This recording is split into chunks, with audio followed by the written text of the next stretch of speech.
Screen. Holla. What? Ma! That was my holler. Or how, how does work for holler? That's about how much I've got. How much I've got. Eh, Arm lift. It's gonna be one of these nights, huh? It's always one of these nights, That's Keenan. fair. Yeah, I'm always unhinged. I'm not a door. I don't have hinges. Mood. So very relatable.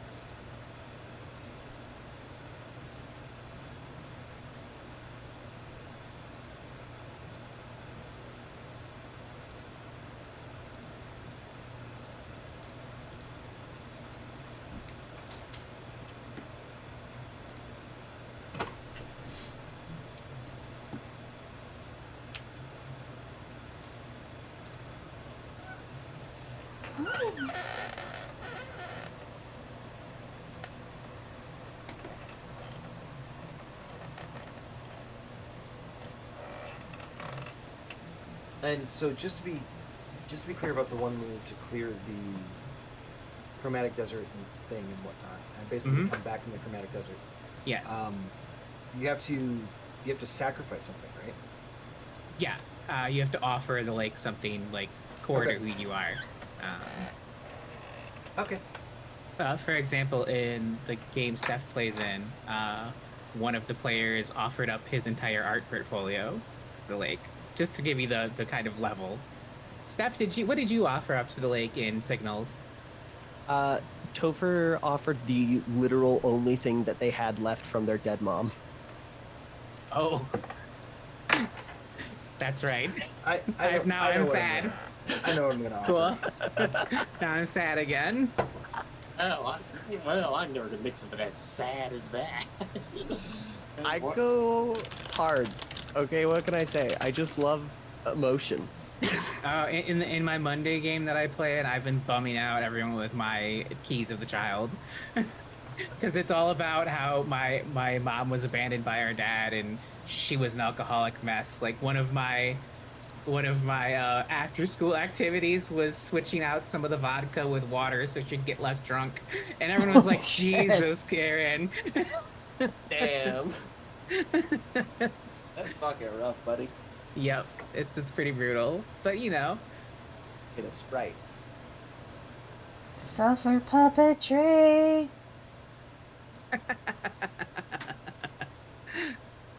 Look, why would? Oh no, we're audible again. How are we audible again? I double checked. How much? Cat? So did the fan? So did the internet hear all that?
And one thing we know is real: horror.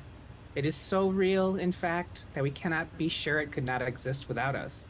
Yes, it needs our imaginations and our consciousness, but it does not ask or require our consent to use them. Indeed, horror operates with complete autonomy. Generating ontological havoc, it is mephitic foam upon which our lives merely float. And, all said, we must face up to it. Horror is more real than we are. Thomas Ligotti, Songs of a Dead Dreamer. Hello, everyone, and welcome to Public Access, a horror game set in 2004 in the fictional small town of Deep Lake, New Mexico, with our players investigating the missing public access station TV Odyssey, as well as other weirdness in the area. As a content warning, this game contains cosmic horror, graphic violence, ritual sacrifice, sexual desire, childhood trauma, and consumer culture. And our current active and soon to come mysteries will add mind control, satanic panic, religious analogs, and stalkers to the mix. So viewer discretion is advised. That all being said, my wonderful players, would you be so kind as to introduce yourselves and who you'll be playing?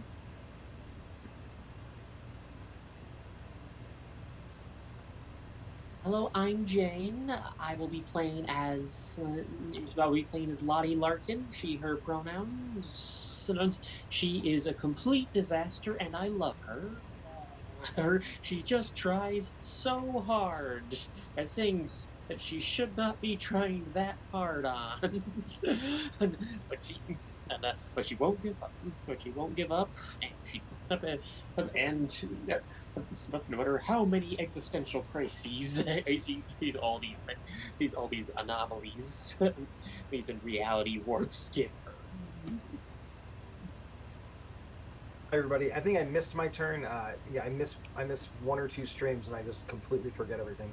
I was defaulting to the Dragon Age order where I'm last. So hi, I'm Ben. I'm playing Declan.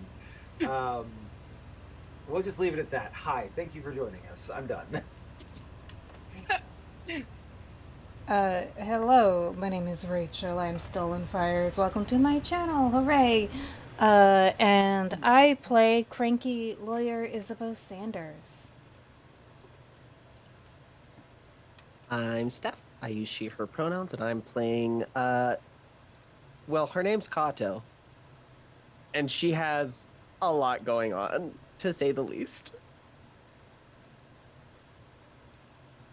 And I am your keeper, Aaron. My pronouns are she, they, they. I'm pretty much ready to anywhere, everywhere. Yeah. That's it. So now that we have introductions out of the way, Ben, would you be so kind as to read the summary for the game you were here for? Yes, absolutely. This will be as enlightening for me as it is for anybody else watching. Wonderful. All right.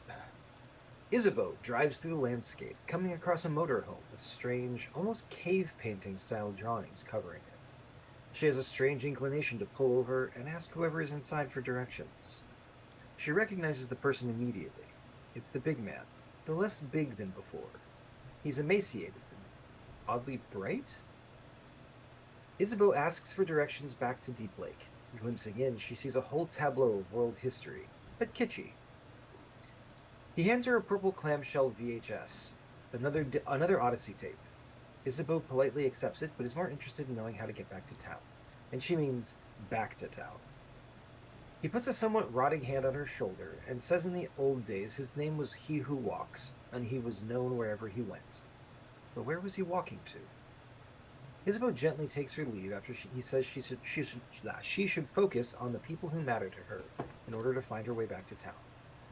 She offloads this to Declan, who wasn't mentally there, and invites him to talk about his siblings while asking his advice on where to drive. That must have been a fun conversation, on autopilot. Back at the house, Kato has found a bloody dog toy on the porch and brings it to Cassie. She uses that to spark a discussion about between the two of them about Benjamin.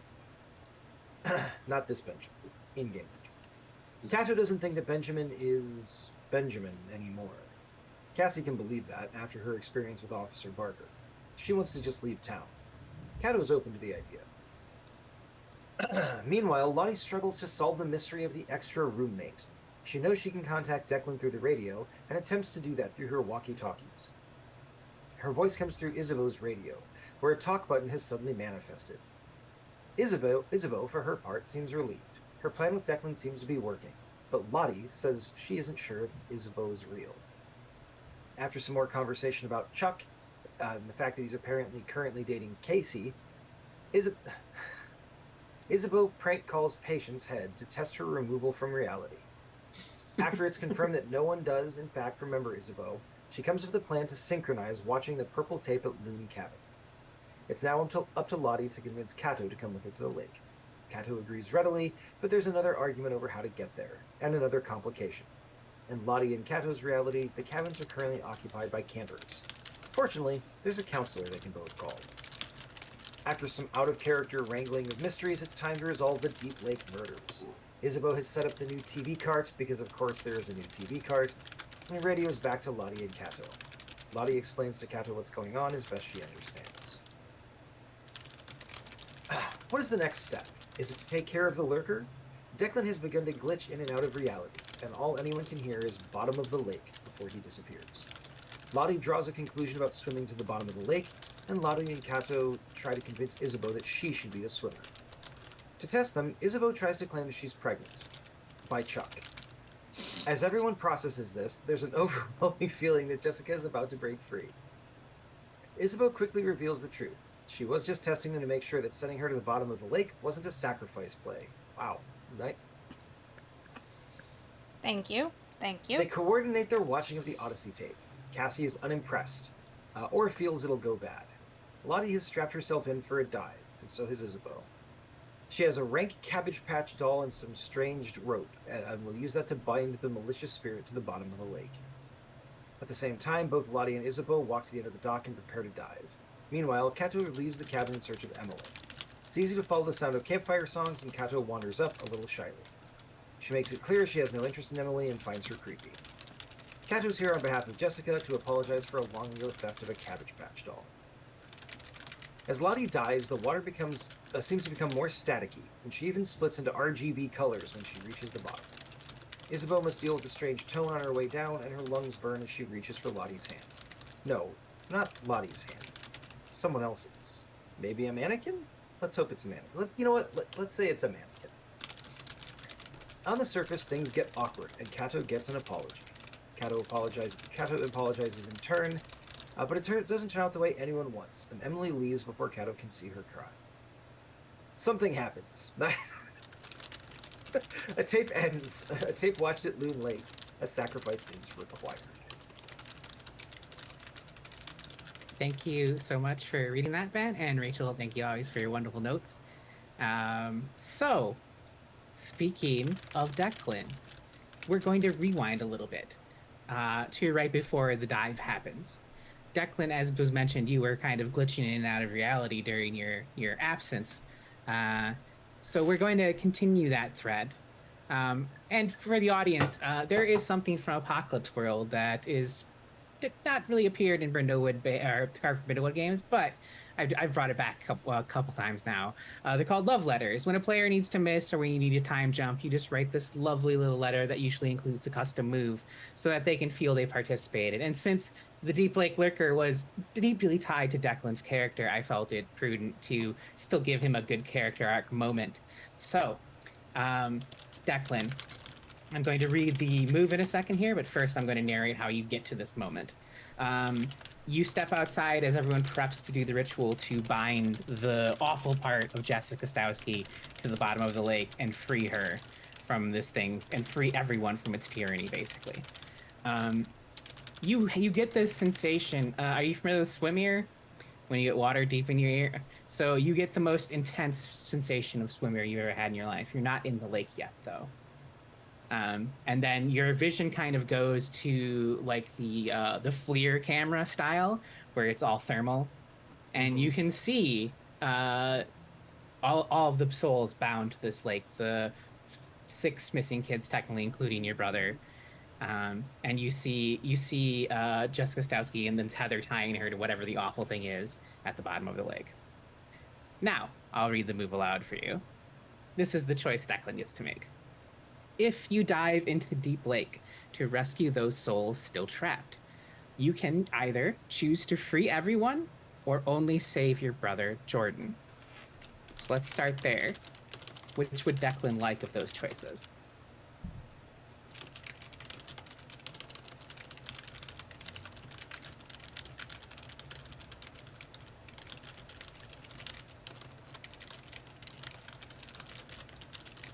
And when you say free everyone, you mean everyone or everyone but my brother?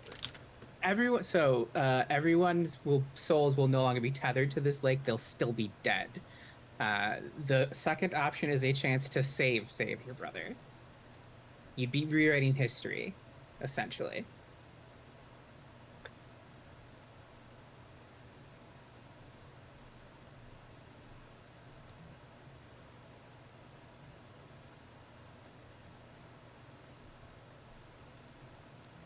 And for the benefit of the audience, I will read what both sides of the move do.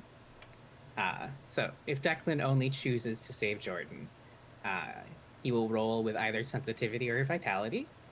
On a 12 plus, Jordan will be returned to life and will be carrying Odyssey tape. On a 10 to 11, Jordan will be returned to life at the age he was drowned, but the forgetting effect of the chromatic desert will apply to everyone but Declan. So only Declan will know that he has saved a brother. His family won't remember him. The Latchkeys won't remember if Declan's talked about him. No one will remember Jordan but Declan. On a 7 to 9, Jordan will return to life, but something about him will be off. He will develop into a danger as we progress during the campaign. On a miss, Declan will touch the pure white signal while trying to rescue his brother, and we will play a white Odyssey tape as Declan dies via the next victim special rule. If you choose to free everyone, you will again roll with sensitivity or vitality. On a 12 plus, we will randomly determine which of the missing children is returned to life, which will be a d6 roll because there are 6 of them, including your brother. History will be rewritten, except for the Latchkeys, who only remember the death timeline. On a 10 to 11, all of the souls trapped are freed, and Declan will get the feeling good condition as per the Latchkey move, thank you for being a friend. On a 7 to 9, we will randomly determine which child's soul is lost forever to whatever nexus Deep Lake is connected to. They may return as a danger later on. And on a miss, once again, Declan will touch the pure white signal, and we will play a white Odyssey tape as per the next victim.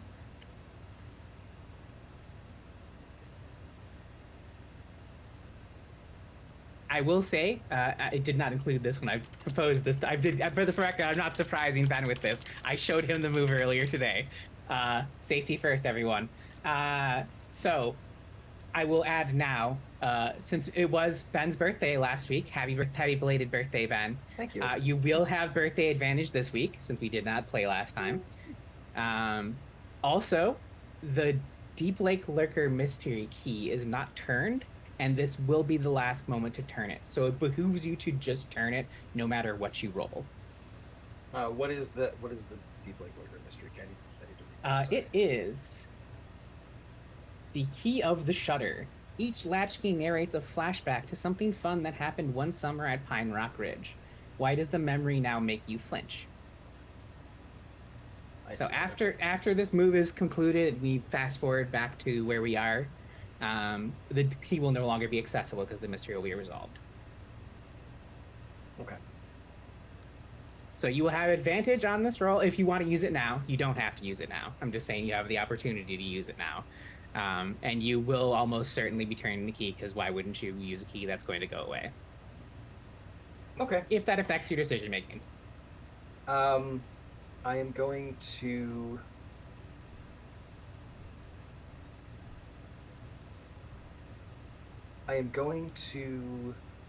free everyone. Everyone? Okay.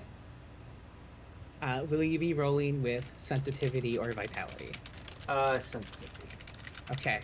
So this will look like less of a endurance dive to like the tether, and more like you're spiritually severing their connection to the lake and letting their souls go free.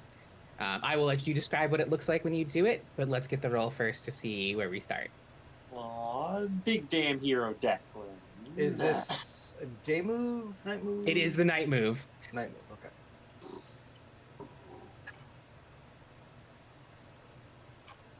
I am not going to roll this with advantage. I'm going to roll. Okay.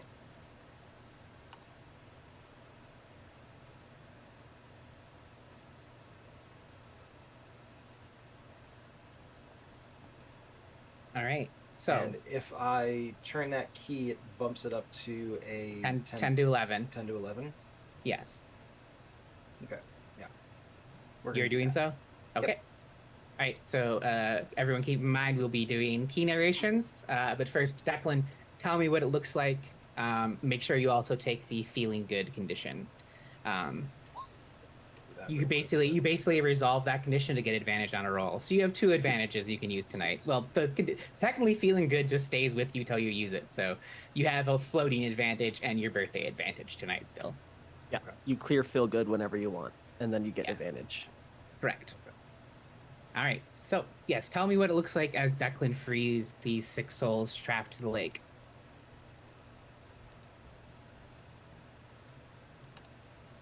So, as a caveat, or as a side thing to this, in order to get back to the real world and escape the chromatic desert, you need to sacrifice something to the lake, correct? Correct. Okay. So, Declan doesn't dive into the water. Declan walks. He like from the bank, basically the same spot where he met Jessica's father a while back. He kind of just walks out into the lake and keeps going, and the sand, like the sediment at the bottom, like as he moves into it, kind of kicks up, and as it mixes with the water, it kind of turns into almost like a snow globe of like that like TV static that kind of obscures the vision into the water and everything like that, and it sort of like clings around him and kind of creates almost like a glow that kind of someone watching from the shore can kind of track him out into the lake, just if they were in the chromatic desert anyways. And as he basically kind of sinks, he kind of like walks along the bottom, and the people, the deep lake lurker had previously claimed, the kids, you know, they kind of float past him, and he continues on, and then like there's kind of like a repeat, like they float past him again and again, and of course his brother Jordan is part of that group. And there are several times where he almost just reaches out, takes Jordan's hand, and turns away and turns back. But he doesn't. He continues to the center of the lake, where Jessica is waiting, the real Jessica, not the lurker Jessica. Right. And he reaches out and takes her hand, and then kind of reaches a hand out to take everybody else's hands. And the last hand to touch his, kind of like in the group, is Jordan's. But by the time it gets to Jordan, Declan doesn't recognize it anymore. Declan is going to sacrifice Jordan to the lake. And by the time he gets back to shore, there are only 6 people with him. Well, 6 spirits with him. There is nobody with him, because by the time he gets back to shore, he's back in the real world. So, Yes, you may resolve I Dream of D Lake and unmark the Wandering Monolith in the Chromatic Desert. Wow. I did not expect that. All right. That's heavy. You put 2 sessions worth of emotional baggage in 10 minutes. I gotta make up for the missed session.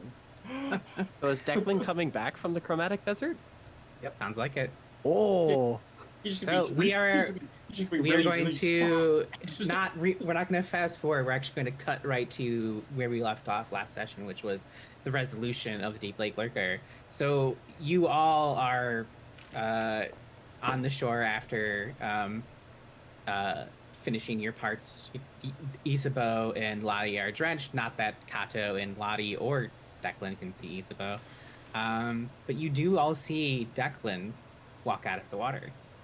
And for the briefest moment, it looks like he's leading 6 faint apparitions with him before they sort of kind of fade into the ether. Declan, you may also clear the next victim. For there is no more next victim. And also, Steph, I forgot to tell you this last week. You've been clear marked by Emily Beaumont because of the dialogue you had with her. Oh, neat. Patient's head is going to be real angry at Isabu, though. I mean, like, so here's the thing. You don't get remembered when you come back. Everyone still has forgotten you. Oh. You just get to come back. That's the benefit. You just get to come back. Oh my Declan has the perk of the latchkey still remember who the fuck he is, but everyone else has forgotten who Declan is. Not that he has realized that yet, probably. Oh no. Oh, yes. Yes. It's bad. Chronecta is bad. I don't know what to tell you. It's great. God, I love it. There's a reason it's the second to last key you turn on the Desolation track. God, if you thought Lottie acted crazy before about her brother's relationship. So, before we hop into regular scenes, let's do our dawn phase. Let's start with collecting rewards. Exciting. We haven't done this in a hot minute. So, here are your rewards from Deep Lake Lurker. A conversation with either Harvey or Mary Stowski on Deep Lake's banks where you tell a story about your time at Pine Ridge Rock. Unmark a key of the child you have already answered. This reward is only available to a latchkey who has the condition next victims, and it's required. Oh, sorry, that's how you clear it. No, its requirements to clear it were met. Okay. Oh, we're So- not. Yeah. Yeah. We're not met. Okay, cool. So, yes, that reward is only available to Declan. Next, Emily Beaumont becomes a recurring side character. You get 1 extra clue on the meddling move when you consult her about matters related to Deep Lake's natural environments. I have a feeling she's not going to get picked. A Pine Rock Ridge branded multi-tool. Add it to your corner of the house. A lifeguard whistle. Add it to your corner of the house. Or there's 2 options for a memento from the investigation.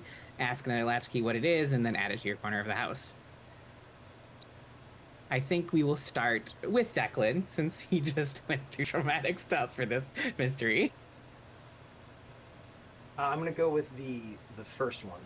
Conversation with either Harvey to unmark a key. All right. And the key that I'm gonna unmark is gonna be. So, I'll say we'll do the dialogue as part of the day phase or night phase, as you prefer. Okay. Yeah. But just so I don't forget it, the one I'm going to do is the flashback to the moment where you realize your parents were imperfect, because that was the one where I revealed their indifference to Jordan's death. And so Okay. It seems appropriate that since Declan doesn't remember anymore. Excellent. I like it. Works for me. All right. Who else would like to select the rewards in any order? Well, I'm going to surprise you here because I am taking Emily Beaumont because Really? I think there is nothing better than like 2 huge disasters and then the character arc of them both realizing how horrible they are because they've interacted with one another, and then both also growing partly because of that interaction. That's so juicy. You kidding Okay. me? I'm here for it. I'm here to facilitate your fun. All right. So, yes. Isabeau and Lottie, what would you like? What is left available? A Pine Rock Ridge branded multi-tool, add it to your corner of the house. A lifeguard whistle, add it to your corner of the house. Or a memento from the investigation, ask another latchkey what it is, and then add it to your corner of the house. The I will multi-tool you go first. Oh, I was gonna take the multi-tool. Oh yeah, you take it. You want it more than me because I was Okay. walking on it. Hey. But I really want a memento that relates to something that relates to what Lottie did for this, because this was a huge journey for her, and she put everything on the line to rescue Isabu, who she can't, who she is, who literally just fell out of reality and history. History, and she did it, and the big inspiration for that was the promise ring from in that Chuck gave to Isabel. Who would you like to define said memento? I do want it to be. I do want it to be Rachel because I feel like this will help set the tone for what Isabu and Lottie's relationship dynamic is going forward. So if you want to play into Lottie's neuroses, go ahead. If you want to completely change up the status quo that we had been in for most of the campaign, you can also do that. So I think the memento you find, and so this is something that I carried around as a teenager in the 90s. It was like this little tiny photo album. It was only big enough to like slide a 3x5 photo into each sleeve.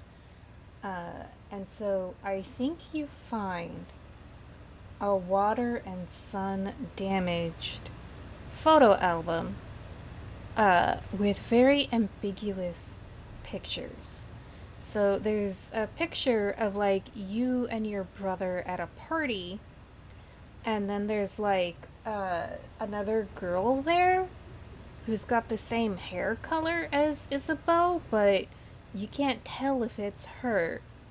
And so all the other pictures are the same. So like a group photo from Winter Formal is who's Chuck dating? It's impossible. That part of the photo is just too sun bleached to tell.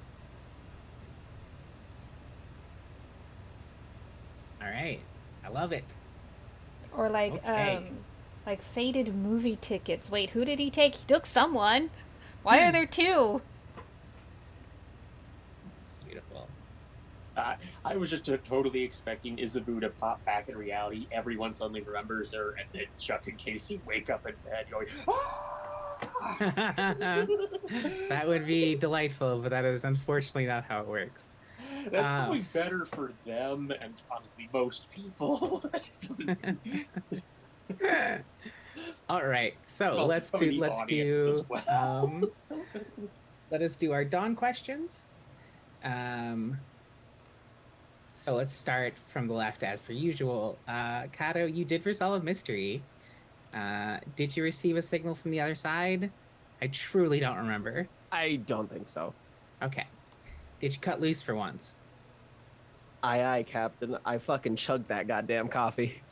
Oh, the cop's coffee. I forgot. Yes. Okay. Uh-huh. And I think I know the answer to where you vulnerable someone. You were in a not fun way with Emily, I think. I mean, and this was also still the same day phase that Kato broke up with Bianca, with Lottie riding on the bike next to her. This all happened in one day. Oh boy, what a day. You were very okay. You were vulnerable. All right, many people. take 3 XP, which I think is an advancement for you. Yeah. Kato Congrats. finally gets some character growth. She has a 1 in presence now. She did it. Yay! Good job. All right, Lottie. The latchkeys did in fact resolve mystery. Did you receive a signal from the other side? I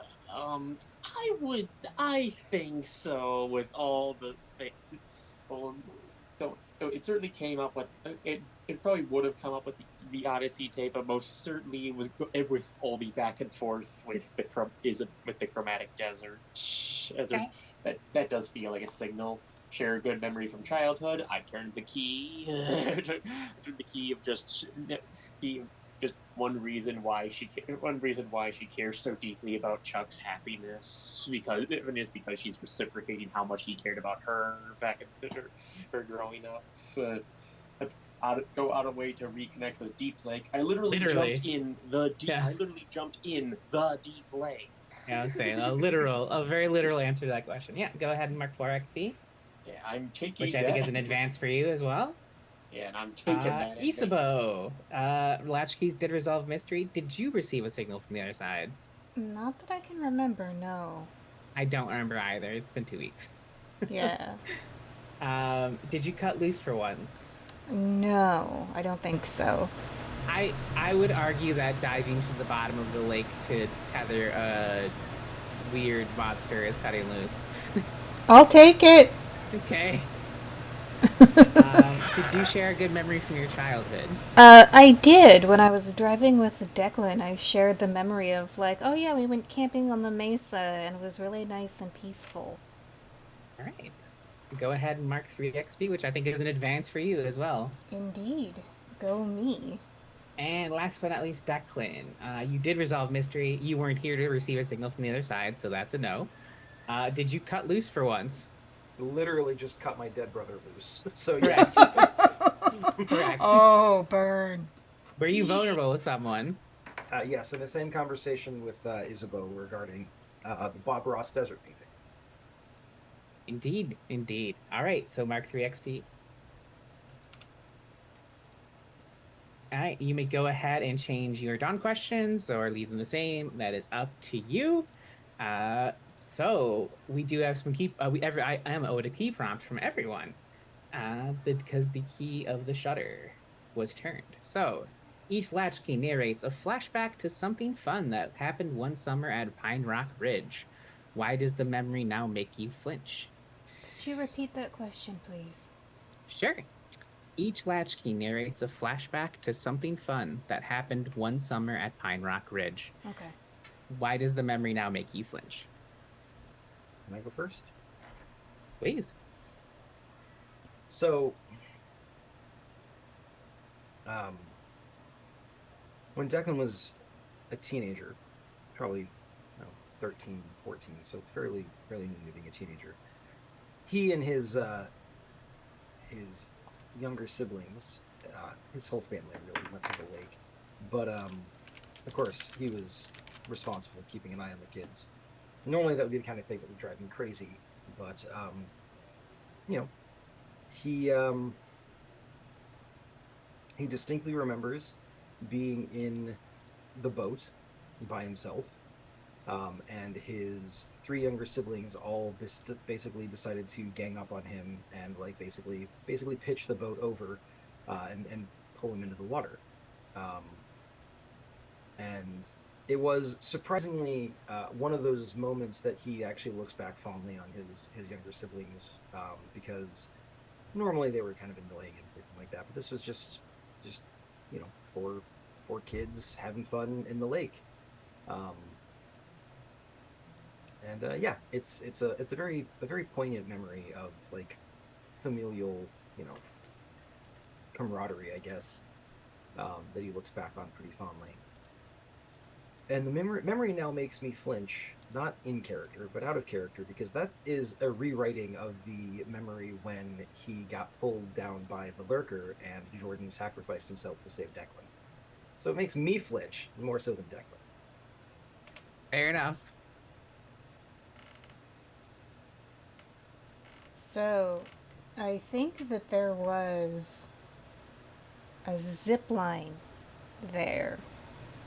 And there was like the cool instructor who would always let the kids break the rules.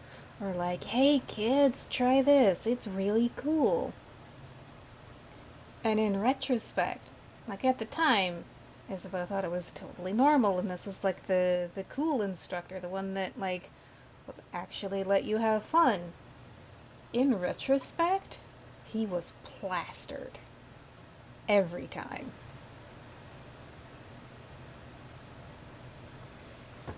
Okay. Next.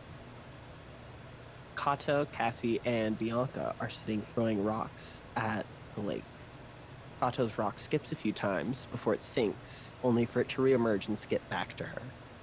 She thought that maybe she ricocheted the rock off some piece of detritus, which was super badass, and she bragged about it for weeks after the fact. But now, thinking back on it, she realizes that it was actually probably Jessica or some other kid tossing the rock back at her. Okay. This leaves you, laddie. Okay, yeah, I've spent this whole time trying to think of can I do something better than just about a trans person having baggage about swimming. And so I thought of this, and I did think of one. And so I'm like, no, it's not as simple as I just did. She's as simple as hey, not as simple as just feeling weird about her body. No, instead of to be social. Social,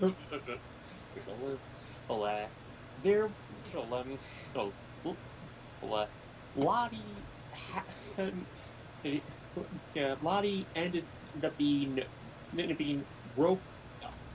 The other guy, the guys in the cabin with her, ended up convincing Lottie to join them in pranking one of the girls' cabins. Heavens, but heavens, but heavens, heavens, and and off the top of my head, assuming this isn't too inappropriate, stealing like pads and tampons from the cabin, having just to cause problems for them, and it would and the actual heist felt like a moment of camaraderie and shared joy with friends she otherwise felt distant from without understanding why. I am now thinking back, oh wow, this really set me on a bad path. I could just draw a line straight from that performative masculinity directly to my military service. Oh god. But of course, The first Alright. step is recognizing your problematic behavior in the past. yes. All right. The second step is inventing time travel. Yes. Yes. Fuck. Like, let's cause some paradoxes. Who cares? All right. So, just gonna take quick stock and there are two players who are currently maxed out on conditions. That is Lottie and Isabo both. Just a heads up. Winning. I don't. If you get another condition, you will have to turn a key. So Or I die. realize Isabo's probably going to get rid of one of them very soon. So probably a non-issue, but Lottie, just something to consider. Nostalgia move in your future, perhaps. I want to have a nostalgic move immediately, and it would make perfect sense to have one with Isabel. Okay. First, though, before we move into day phase, as we move into day phase, it's time for a new mystery. I would like to point out just really quickly that I only have one condition and it's a positive one. So Way to flex on the rest of us, Ben. Well, this is what happens when you don't show up. for Only 2 cost you the seconds. life of your little brother. he was already dead. It cost me the memory of my little brother. Yeah. That's worse. That's worse. Yeah, you do see how that's worse, right? And but you don't even have to role play the baggage from that because you don't remember making that choice. Mechanics question. Is Isabel Yes. still in the chromatic desert? Yes, you will Okay. need to perform the steps that are so you will have to do what Declan did. Go into the lake, sacrifice something to it, and then you will be able to unmark the Wandering Monolith and the Chromatic Desert, and then come back. You will still be forgotten by everyone but Declan. Alright, so could I narrate that at this point, or should that happen later? I will introduce the mystery, and then we will discuss what everyone's going to do during day phase. All right, so here we go. In the summer of 1985, 5 teenagers went missing from Deep Lake. Hutch Langley, Dieter Hoskins, Finn Carlson, Rachel Uriata, and Monique Jeffries. Prior to their disappearance, the teens frequented the Galaxy Arcade, playing games from opening until close.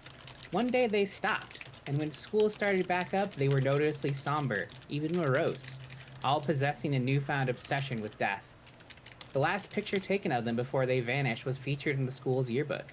It showed the 5 teens sitting along sitting along the edge of the highway, wearing t-shirts that had the Styx Society badly silkscreened on them. To this day, no one knows what happened to them, and their families have long since left the desert behind in search of a fresh start. 3 years ago, the game discussion forum Vector Void exploded with activity over a thread titled, "Does anyone remember Zagreus?" The original poster asked about an arcade game they vaguely remembered hearing about in the 80s, but had not been able to find anything about. Several users responded, each claiming to know details of this mysteriously niche game. Nothing was concrete, however, until a user called Sinkerly308 posted that Zagreus was developed by a company called Vertex Electronica, which closed in 1999. The user claimed to have an intern there while the game was in development, though hadn't worked on it themselves. Additionally, they said the game has secret levels that can only be accessed via unusual methods, though they did not indicate what those methods are. When other users connected the location of Vertex Electronica's old office, Deep Lake, New Mexico, with stories of the Stick Society and their disappearance, an urban legend about a cursed arcade cabinet was born. You play the game, you disappear.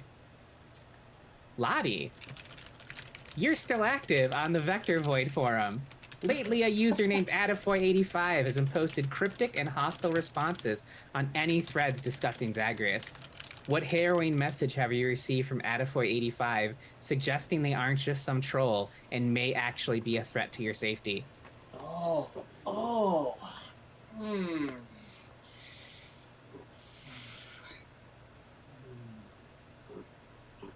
that's good. That's good, but I.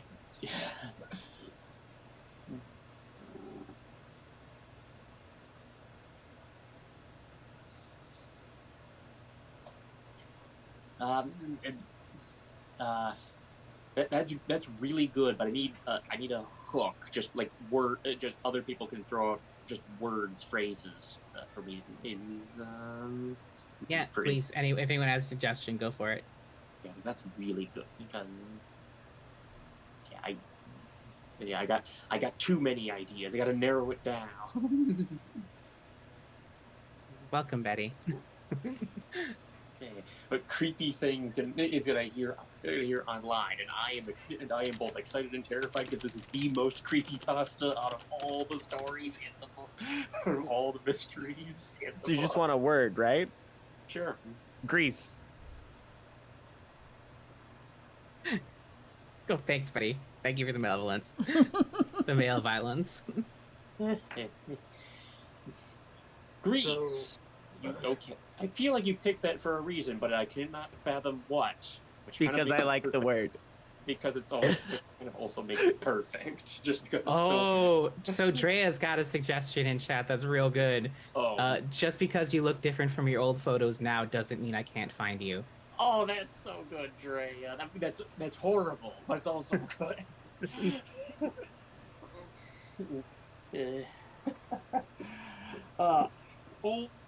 I like the idea.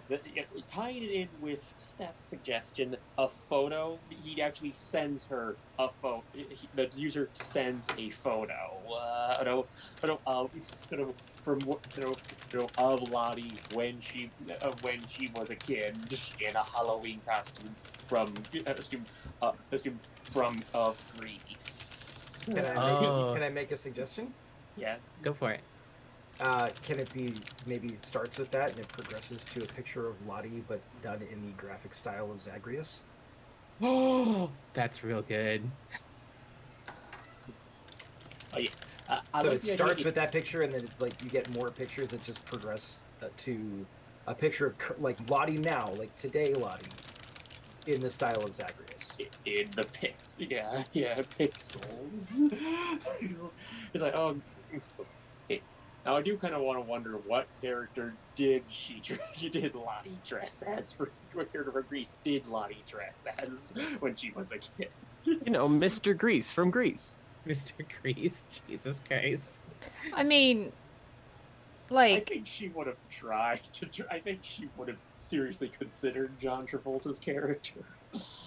I mean, it would also have been the one holiday where you could wear a dress and get away with it.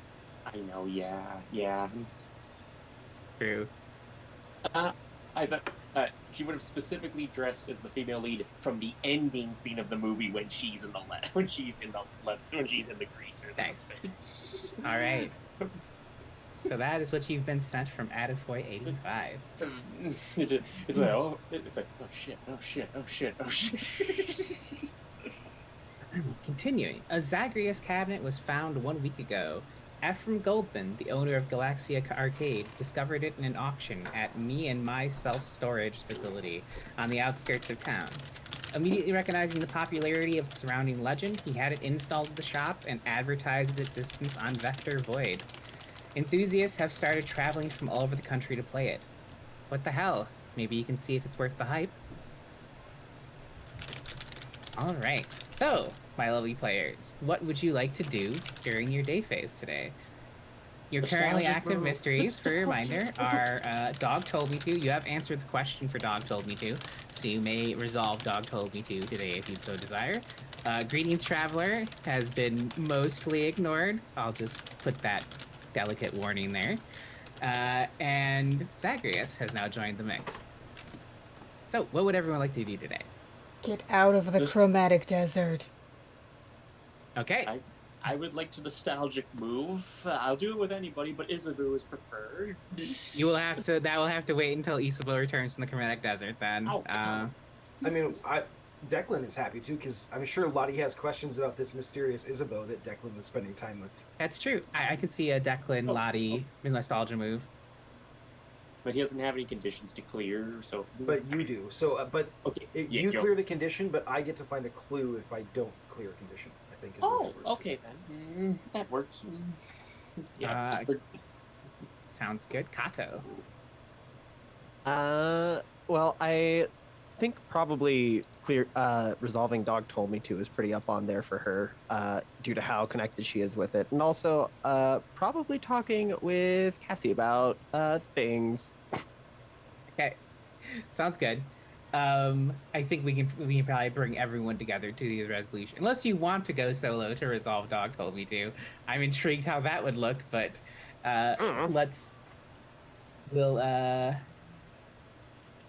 we'll make it out of part 2 of the day phase, I think. All right, so let's do what I know Isabeau's been waiting to do. Isabeau, you're at Deep Lake currently.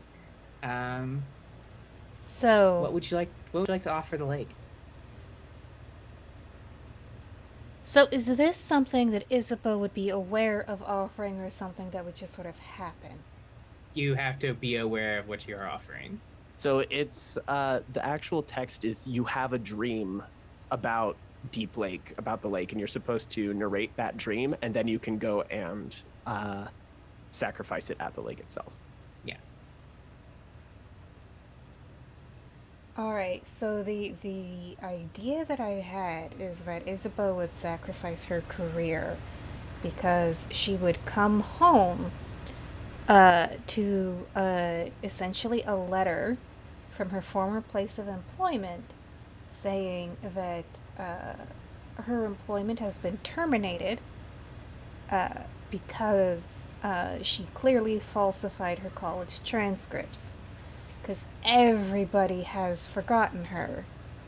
And so there's no record of her graduating college or going to law school or passing the bar. And so when she comes back, she's going to have to start all over again. Okay, I like it. So I think symbolically this could be you bringing all of your briefs and stuff you brought with you. And Well, so the thing walking. is I don't know that she would willingly sacrifice that, because that means too much to her. Yeah, So- Then I guess she's got to stew in the desert for a bit till she wears down, huh? it does require a sacrifice of some sort. I mean, Declan All gave right. up memories, so there's gonna be Isabu actually has to choose her personal happiness and well-being over her career. Can Yeah, she really. actually do that? This self-care challenge impossible.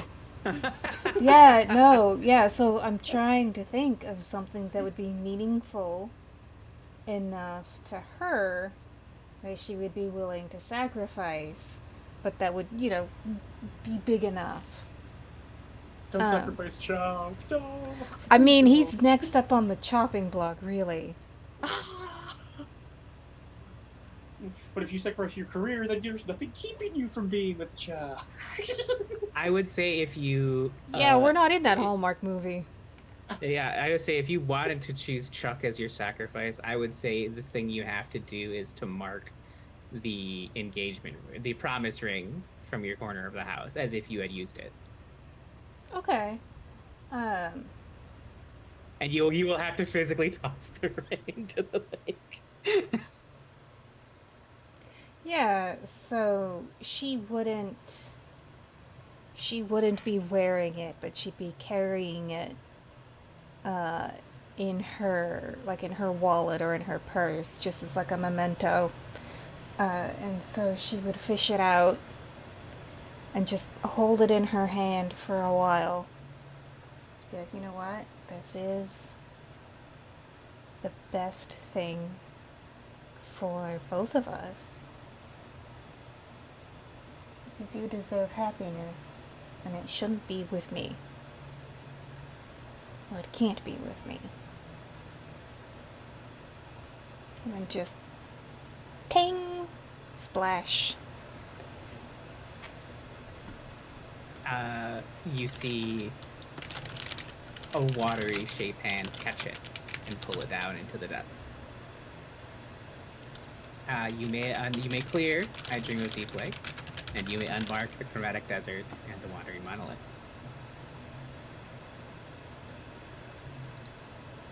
What was the one about Deep Lake that I should mark? You should clear the condition I Dream of Deep Okay, Lake. thank you. Yes. Steph. It's really good.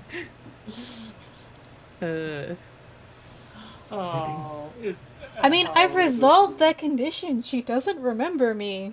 Yeah. Yeah, but it's still funny. Does that also resolve my condition, or does that have to have to wait in a lovesick brother? I mean, that might just be in regards to Casey now instead of to Isabeau. Yeah, that was my assumption. I will say, I'm resolving Isabeau, that nostalgic move. the way I'm going to treat you sacrificing Chuck in this manner is that your memories of your time together will get like faded and less concrete. Like, Well, so the counter argument. okay, She I'll- remembers vividly, and he does not. And she is perhaps at times haunted of like her alternate life. What would have happened if she'd stayed, if she'd married him? You get to Okay. see But Casey he does living not that life. remember her at all. okay. Oh.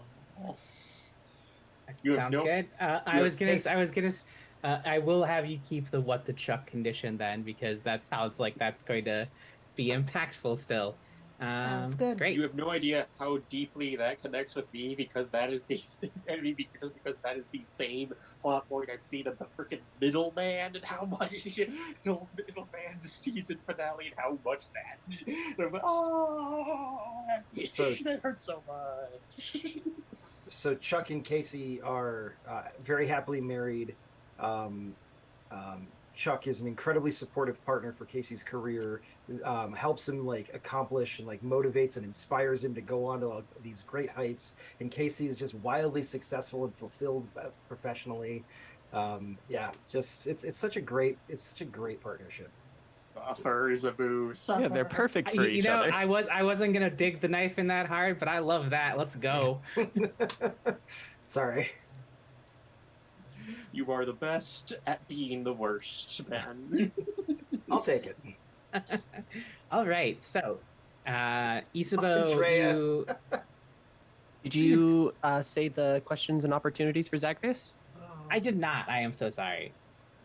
I got very excited about people returning from the Chromatic Desert. And also, So, never mind. so your questions and opportunities for Zagreus. Question 1. Who is Adafoy 85 and why are they doing this? That is complexity 4. If you answer it, you have the opportunity to remove them as a danger in this mystery by unmasking them, and then either convincing them to let the situation go or otherwise neutralizing the threat they possess. Second question. How do you unlock Zagreus' secret levels? That is complexity 2. And you unlock the new move, press start. I will read that move once you unlock it. Oh, quick question. When Lottie jumped into the lake and split into RGB colors, what did she actually do? Did she grab onto someone and pull them up? You did like yes, so that was the conceit was that you sort of bridged the gap between worlds. Yeah, With so your did I one actually did Lottie grab Isabu or Declan you or grabbed Ghost? you grabbed a hand, I believe is I left it very vague. Yeah, she's like, hey, who did you grab onto? Well, you see, I remember grabbing onto 3 different people because I was 3 different people at that moment. I will say it was definitely not Declan. Declan went in on his own and did his Okay. own thing. So it could have been Jessica's hand. It could have been Isabeau's hand. It could have been question mark hand.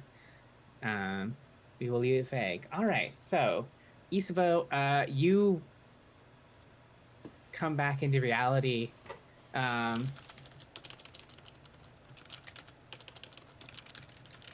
think it's probably early in the morning. No one's at the lake currently, so you don't know if you've made it back yet. Well, you do know. Sorry, I forgot we described it's all pixelated and shitty. So the world snaps back into focus for you. You're pretty sure you're back.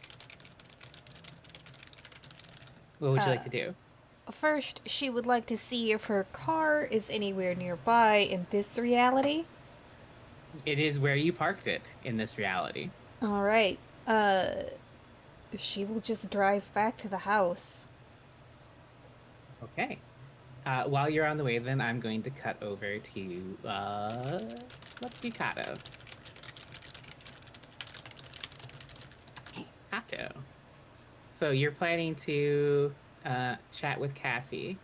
I think she's still staying at the house, given everything that's going on, because her brother is still out and about. Being Barkered. Yes, being Barker, and Barker is still in play, even though you figured out what to do with Barker. Mm-hmm. I will say as a note, Barker has probably realized you've figured it out and will be more aggressive during the day and night phase. And also, just a reminder that because of the way that we answered it, there are like canonically multiple Barkers about because he multiplies inside of his hosts. Yes. So that's fun. Yes, it's wonderful. It'll be just fine. Everything will be fine. Barker Palooza. All right. So where are you having this conversation with Cassie? Are you at the house on Rodenbecker or are you in somewhere else? I imagine that. I think it's great if they go to that same abandoned farm that I mentioned in that last flashback. Okay. The abandoned pig farm. How romantic. Welcome to the hog zone. Right, so yeah, you presumably take your bike and she rides on the back as per usual. And you arrive at this lovely abandoned pig farm. There are no more pigs here. Well, that's good. Nature has reclaimed this place. This place should probably be condemned at this point, but it is still sort of standing. Love that. I think that we see them just kind of sat around that same old dilapidated hearth, and I think they're just sitting in silence for a good minute until Kato says, "So I think we can get Barker out of Deep Lake, or maybe even just gone forever." Okay. How? Well, Didn't you guys say that there's like multiple of him now? yeah, I don't really. Oh yeah, I remember because the explanation we came up with it was that Officer Barker was like an entity that got conjured Gnostic, up. parasitic demigod thing. Yeah. that was latching on to specific people with a sense of justice and Mhm. So effectively, Officer Barker is like a haunted mascot costume that has a costume where people just put on the costume and commit and commit the murders. Yeah. Well, I think that we just have to well, we have to find the original one, right? And kind of just get that one gone. And then the rest will follow, I think. Kill an idea. It makes sense. Do you think my brother will be better after that, or is the damage done, you think? I mean, to his psyche, certainly not. Like, I think I'd be pretty fucked up if I spent my entire life in a mental institution, regardless of if I knew the reality of it or not. But Yeah. I mean, especially because he was so young, he might be like still mentally at that age. Right.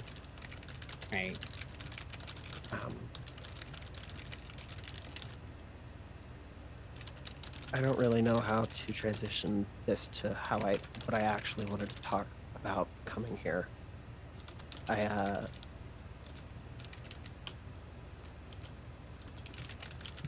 Did you see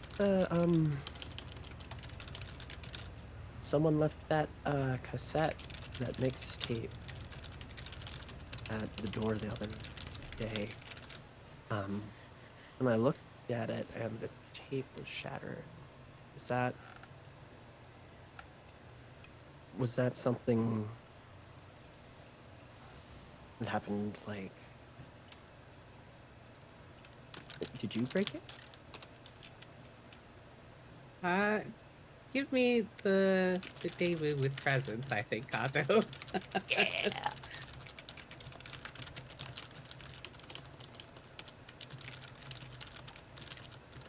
What are you afraid is going to happen if you fail? Well, me, Steph, knowing the knowledge that I do, that yes, she did indeed break it, I think that I'm afraid that she thinks, or rather misremembers, because it did also have that note inside of it, at least when Cassie got it, that maybe she misremembers and thinks that Kato actually did put just that one song on there as like a big fuck you. That sounds good to me.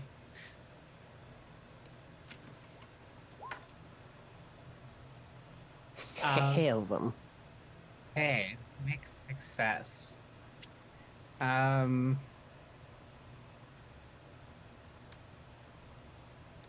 So, all right. Here's I think the way it's going to be complicated.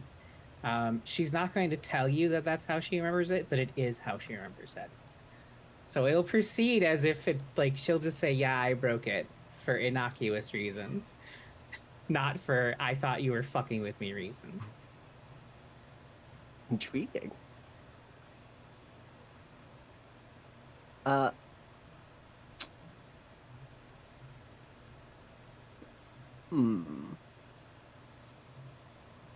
no, we ride with that. Okay. So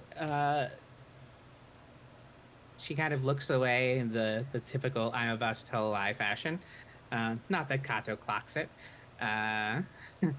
She just got that one in presents. And she's like, yeah, I did. Oh. And I don't know, it felt weird to keep it with you getting together with that bitch. Yeah, that's fair. I didn't...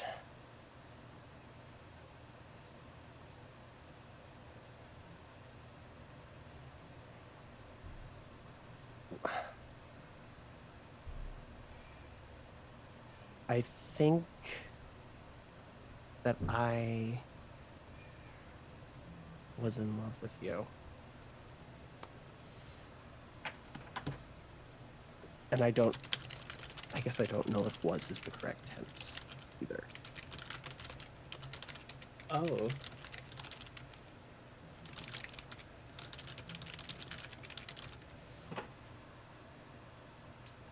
Is that why you and is that why you did what you did yesterday? No. Well, I mean, partly, I guess, but she manipulated me kind of our entire childhood, and I'm only just really realizing that. You know when you see your friend doing a really stupid thing and you really want to tell them they're doing a stupid thing, but you'll know that they won't listen to you, so you don't tell them they're doing a stupid thing. Not personally. I kind of just say things, but you already knew that. I get the metaphor though. Right. Yeah. I didn't think me saying anything would do any good, so I didn't. I probably wouldn't have. My head was not even up my own ass, it was up hers.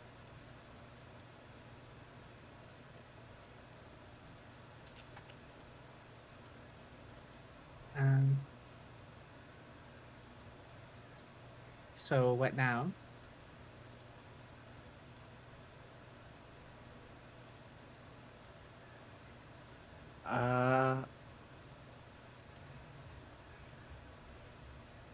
Do you want to track down whoever made Barker and see if they're possessed and then maybe kill him? I don't know. She laughs. She's like, "That's not what I was talking about." Oh, you meant like, well, Us. Yes, us. I mean, if you took the first letter of each of the songs that I put on the mixtape, it would have said, "Do you want to run away with me?" But... I feel like I should ask for another day move because you just told her there was more than one song on it. That's Hell a yeah. long mixtape. Yeah, she spent years making it. Yeah, let's say the presence again. Yeah. Hell yeah, getting a real good use out of that one. What are you worried is gonna happen if you botch this roll? I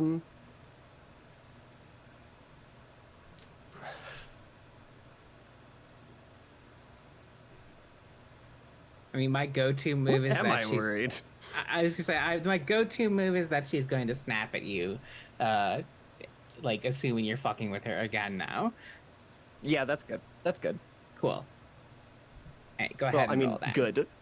Good, yeah. Dramatic. All right, we're gonna come back to that and pop over to a happier scene, maybe, than what's about to happen. Lottie and Declan, I assume you're at the house, unless you want to be somewhere else, at the house on Renbecker Street, or are you elsewhere? I think we'll stay at the house, and then Isabu can walk in if that's appropriate for the scene. I will have her come in at the end of your basically. I'm going to have everyone converge most likely at the end of your kind of split off scenes, depending on what Kato and Cassie decide to do, of course, and how that scene plays out. But that's kind of where I was thinking it was going to head. Anyways, so for now it is just you two. Declan! I'm so glad you're back. It's so crazy without you here. If I'm honest, it's been kind of crazy with me where I've been, but I don't know. I feel You have any better. you have any idea what these children have been eating when we weren't in the house? We had ice cream and cereal together. Elliot and you're a Abigail genius, waved to you. kid. You're a genius, kid. Can you get me a bowl of that? That sounds amazing. Absolutely. Elliot gets up and goes to the kitchen. Declan's gonna look at Lottie and just be like, I don't know what it is about like taking a walk through a featureless gray desert of static, but I feel better. Like, I feel lighter. I don't know. It's... Huh. Anyways, I have the biggest. Well, I have. I guess headache is the wrong term. It's more like head split. It'll still feel like I got one foot in that desert.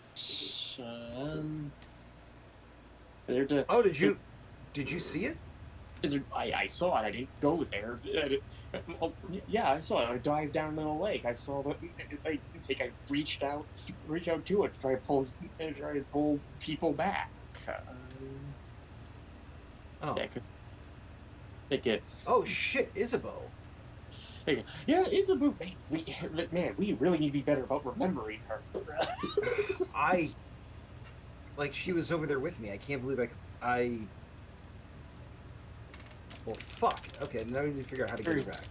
Hey, 2 days ago, I forgot who she... we all forgot who she was. Do they remember who she is now? So Lottie has a vague idea that this person existed, but does not remember her. Oh, okay. Yeah, since diving in that lake, a little bit of it is coming back. I already was trusting that she was real after the conversation, because only a close friend, only a friend who knew me well enough to be annoyed by me could possibly talk about me that way. Well, of course she's real. Yeah.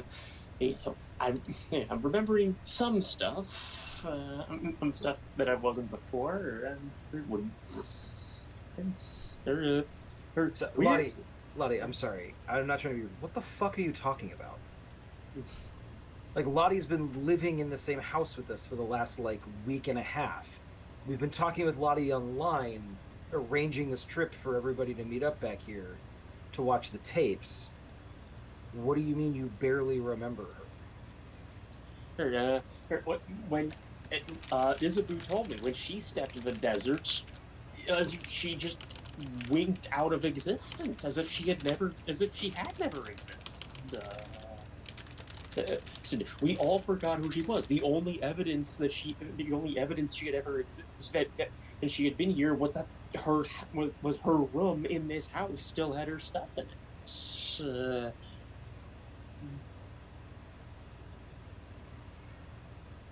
it. But you remember her now? Yes, and the kids also remembered her, which was extra confusing. Okay. Probably should have led with that. Just because they were the ones who told us where you were. Weird. It must just be like some temporary, like mental fog or something like that. Yeah, or maybe you're the weird one when you step through. Oh, come on, that's ridiculous. Huh. Well, I mean, it's good that you're getting your memory of her back. Yeah. Now we just need to figure out how to get her back here. Here, maybe once she's back here, maybe you'll remember her the rest of the way. Like, maybe that'll speed the process up. Well, a weird thing is, next to the lake, I found a photo album with what appear to be pictures of her, but I can't see her face in any of the photos. That can't be a good sign. And I also called up Chuck just in case, and he's still dating Casey, When did that happen? Was he not dating Casey when you were last here? I didn't realize Chuck was gay. Hey, he's not gay. He's bi. Oh, sorry. You're right. There's more than two orientations. Sorry. No, I'm gay. I didn't realize Chuck was bi. I don't think I realized that until recently either, given the timeline of events. It's again, right? Little confused memories right here. How long has Casey been dating Chuck?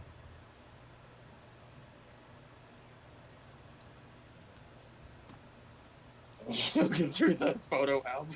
Since high school. I will answer for you. It has been since high school. They are high school sweethearts.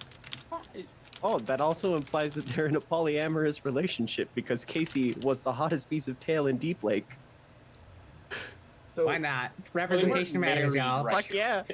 They like Isabu, on again, off again since high school. Wouldn't that make sense?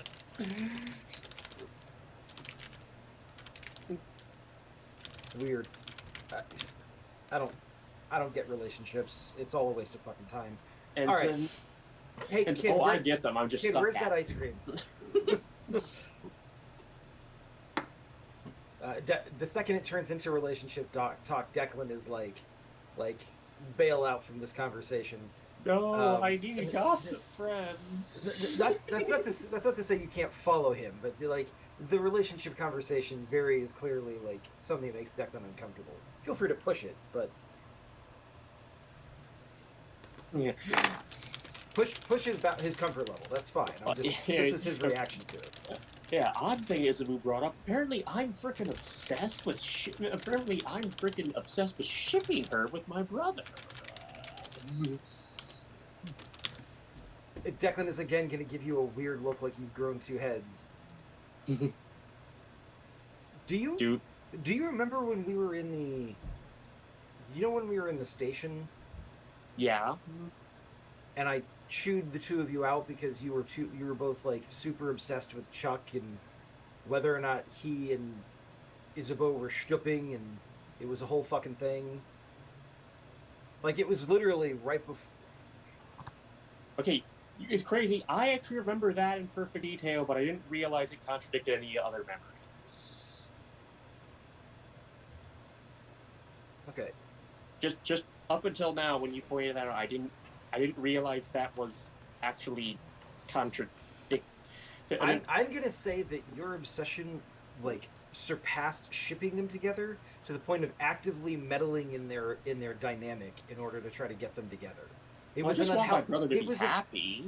yeah, but it was an unhealthy obsession, Lottie.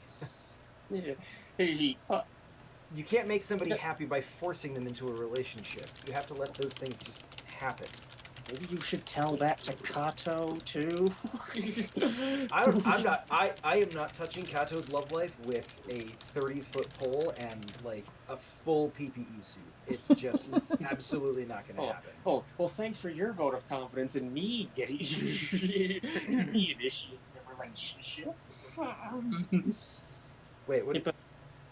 Are you into? Are you into Kato? Hey, but you didn't know that? Jesus Christ! He's gonna tuck into his ice cream and cereal. Like, Declan is so. Could have sworn I told you about that. Like, no, Declan, don't eat that. Your metabolism can't. Is worse at handling it. Those kids. Listen, if it was something I was eating every day, I'd agree with you. But fuck it. Oh, poor Arrow Ace Declan. He just has no patience for any of our drama.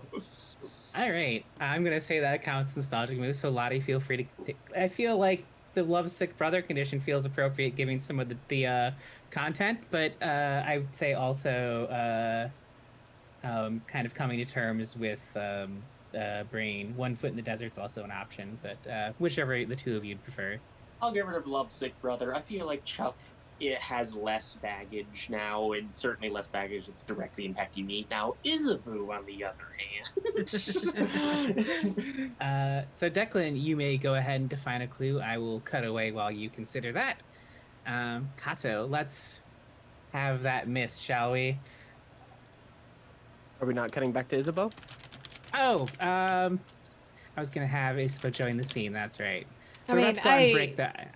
I feel it makes sense to resolve Kato's thing before Isabeau comes on scene. Yeah. Cool. So, yes. So, you mentioned that it's the song spelled out. And she's like, I'm sorry, there was no fucking songs in there. There was just one song. And it's really fucked up that you put it on there. What? Your little mixtape was just that Officer Barker song. No, Yes, it was. no, I worked on that for like 6 years. Like you saw the drawing on the front, right? Like I saved up a lot of allowances to get that cover. Why would can't. I really thought you had changed, and you're sticking with your stupid bullshit lie. Okay, cool. What? I know what I listened to the tape. I know it was on it. Yeah, so did I. I cried about it. Unfucking believable. She gets up and starts to talk away. Would you like to turn a Oh. key? No, this is great. Oh wow. Okay. No, this is character development. Sounds good. If I've ever heard it. I thought for sure you would turn a key. All right, let's go. So yeah, Cassie will just straight up storm off. She will walk back if necessary. You may pursue, of course. Yes, she definitely does. Okay. Yeah. She'll turn. Are you seriously following me? Yeah, I am. I don't know what you're talking about.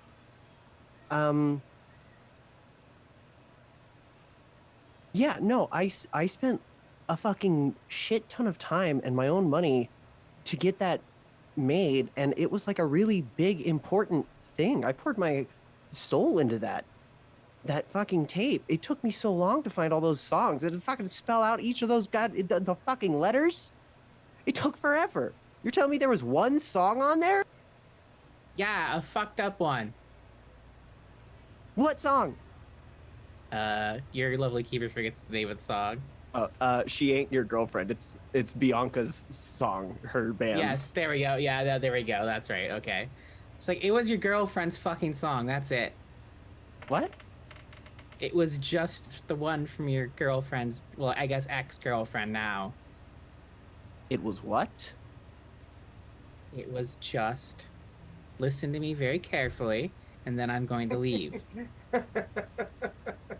It was just She Ain't Your Girlfriend by your shitty ex's shitty band. It was. Oh. Yeah. Oh. Okay. I'm gonna drive to Vigilance and fucking kill her, actually. All right. No, she's not in Vigilance. She's fucking touring. I guess I'm gonna have to fucking. Oh, and she starts just walking and pacing in circles. I'm not gonna make you roll for it. I think I'll just let you have this. She's like, wait, she did that? I didn't. Do you think I would do that? I wanted to be that. I didn't think she even knew about that fucking thing. Oh.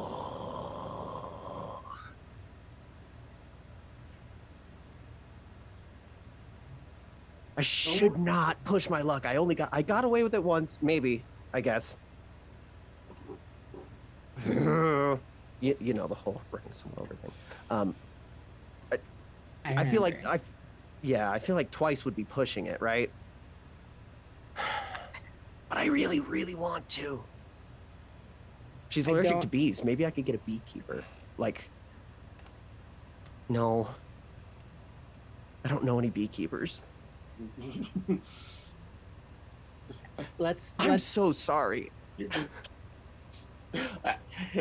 would just be so funny for you to bring this up in front of Lottie. He's like, I know a guy. That's no further explanation of where Lottie will find you a bee. No, nothing else. It seems like you're telling the truth. I don't know what to fucking do with this, Kato. I spent years being pissed at you about that. I would have, I would have too, honestly. Yeah. No, if I did that, I would be, wow, that's fucked. No, Yeah. I'm so sorry. thought I hid that pretty good. I mean, I guess I'm learning recently that I'm not good at hiding any of my emotions, so I guess this shouldn't be a surprise to me. Honey, no, you're not. Shit. Why am I the only one who can't pick up on this? I think at that moment, Lottie's like, sense of disturbance. Um, let's put a pin in this for now, and after we deal Yeah. with the dog, whatever the fuck it is, Yeah, we'll let's deal with that thing and then we'll figure it out, I guess. Yeah. Wow. Wow. You want to get a milkshake at Lotta Burger or something on the way? yeah, sounds good. All right, cool. She gets on her Alright. bike. Okay. We will cut from that scene there. Isabeau, you pull up into the driveway. You see Lottie's, I forgot what kind of vehicle Lottie has. Declan's truck is parked outside again. The Her van. embarrassing, yeah, Lottie's embarrassing work fan. For her That's right, work electrician- fan. For her, Yes. for her electrician job. And you do not see Kato's motorcycle. So Isabel looks at both cars and she's like, "Ugh, I don't want to have to deal with people. But there's nothing to be done because she really wants a shower and some bourbon. So Fair. she's just like, fuck. And makes her way into the house. All right. You walk in just at the ass end of Declan and Lottie's conversation. Yes, I'm back. Isabel, you made it! Oh, I have some memories of you again. Oh, she's gonna try to hug you. No touching. Yeah, now. And I'm going to pretend that what you just said wasn't as weird as it actually was.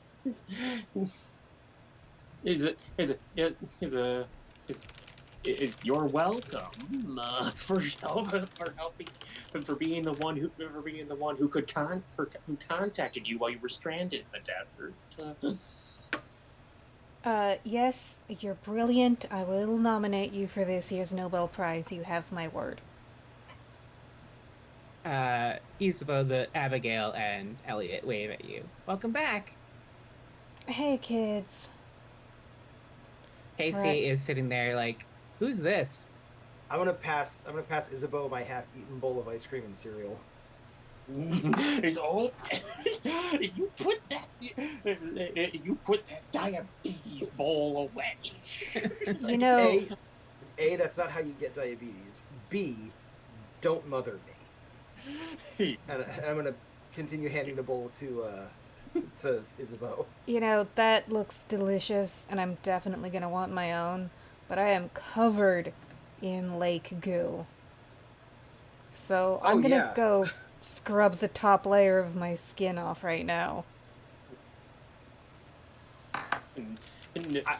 That should have been my first thought too. I'm gonna use the hose outside, and I'm gonna take my ice cream and I'm gonna go out back. Backyard shower. Nostalgia.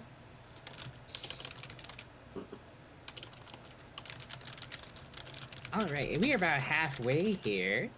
So I think we will go on break right now. We will be back in 10 minutes. Debating if we're going to do just a part 2 of the day phase or if we're going to do... I think we're going to do dusk and night, so you have to do Officer Barker at night because I'm a bitch. That sounds good. I think I made up my mind right there. We will be back with the dusk and the night phase after our break. We will see everyone in 10 minutes.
All right, we are back. And as mentioned during right before our break, we are going to roll into the dust phase after some uh dramatic turns for a lot of people, I think.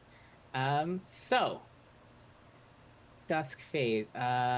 First things first, I think from Lottie and Kato, I'm going to need your dream narration for I Dream of Deep Lake.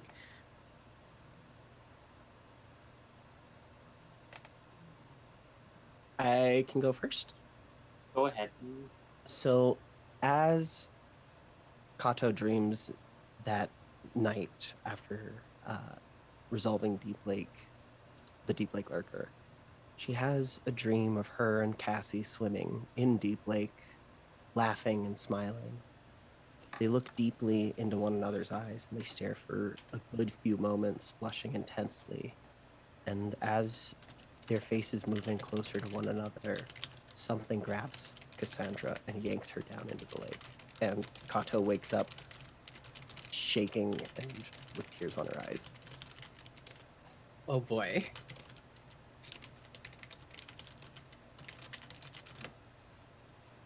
What does Uh, Lottie dream of? I think I like to be as atmospheric as like Lottie also had to wash all the lake all the lake goop off of herself. So imagine she took a she took a lawn warm bath and fell asleep in the bathtub, where she then dreamed of three different versions of herself that had gone down three different paths in life. So she sees herself still dressed. She sees herself dressed in army fatigues, still clinging to that. She sees herself have. She see, she sees herself more overtly feminine and evident, and with someone who, from behind, resembles Kato. She sees, she sees herself now. She sees all the different. She sees all the different people she has been and could be. Be and be and be and one is her in that Halloween costume walking up, staring at her, and at first she's elated, and then it just keeps staring at her, and then it like starts turning like sort of, then it like at first it looks like skin melting, but then realize it's pixelating. It's like and so just and so you're just sort of exactly. Wakes up in the bathtub.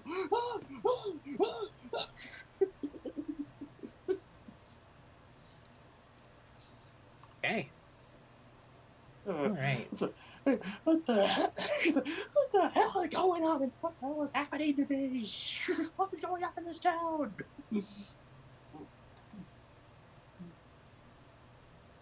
All right. So, I don't think you have enough clues to answer any questions currently. Yeah, there is only one for Greetings Traveler currently. Kato, you do have a clue or ode to you. Did you have something in mind, or would you like me to deliver one? Gimme. Okay. I don't have anything in mind this time. That's fine. I think I was also owed one, right? For the Yes, you needed to find one from the nostalgic move.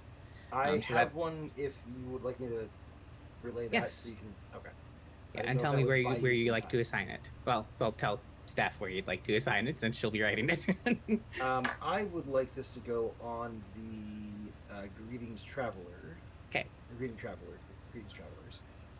And specifically in the box of cereal that Declan is now pouring himself another bowl of, a little toy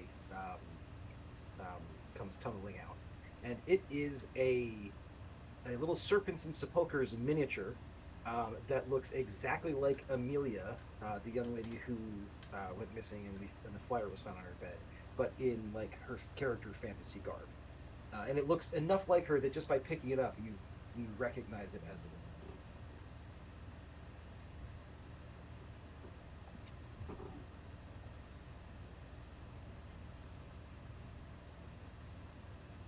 Assuming that's an acceptable clue.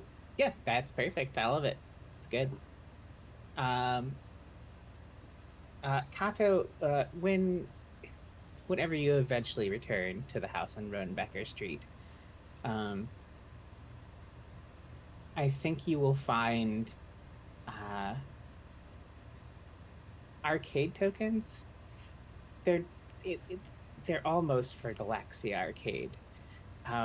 However, instead of like having the whatever the symbol is for Galaxia Arcade, I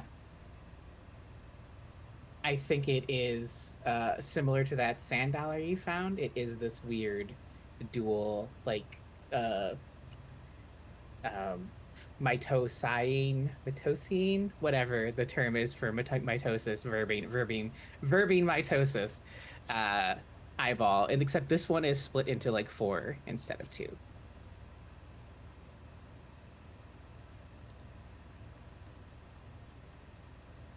Fuck yeah. All right. So important question. I have a feeling probably no, but I will ask it anyway. Are you watching an Odyssey tape tonight? I mean, I feel Good. like Isabeau's gone through a lot.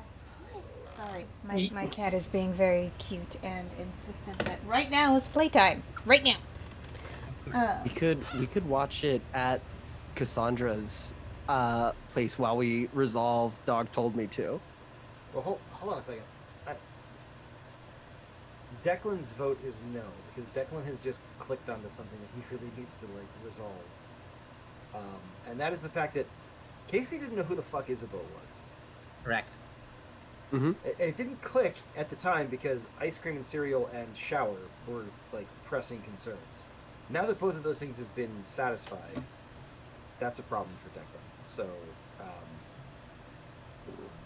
he would like to resolve. He would like to delve into that. That's his vote. Okay. I would say you also do have Dog Told Me To primed and ready to resolve also. Yeah, I feel like Isabeau's inclination is to just have a quiet night with some John Grisham novels. But if the rest of the house ends up watching an Odyssey tape, she will probably just sort of like book, TV. Okay.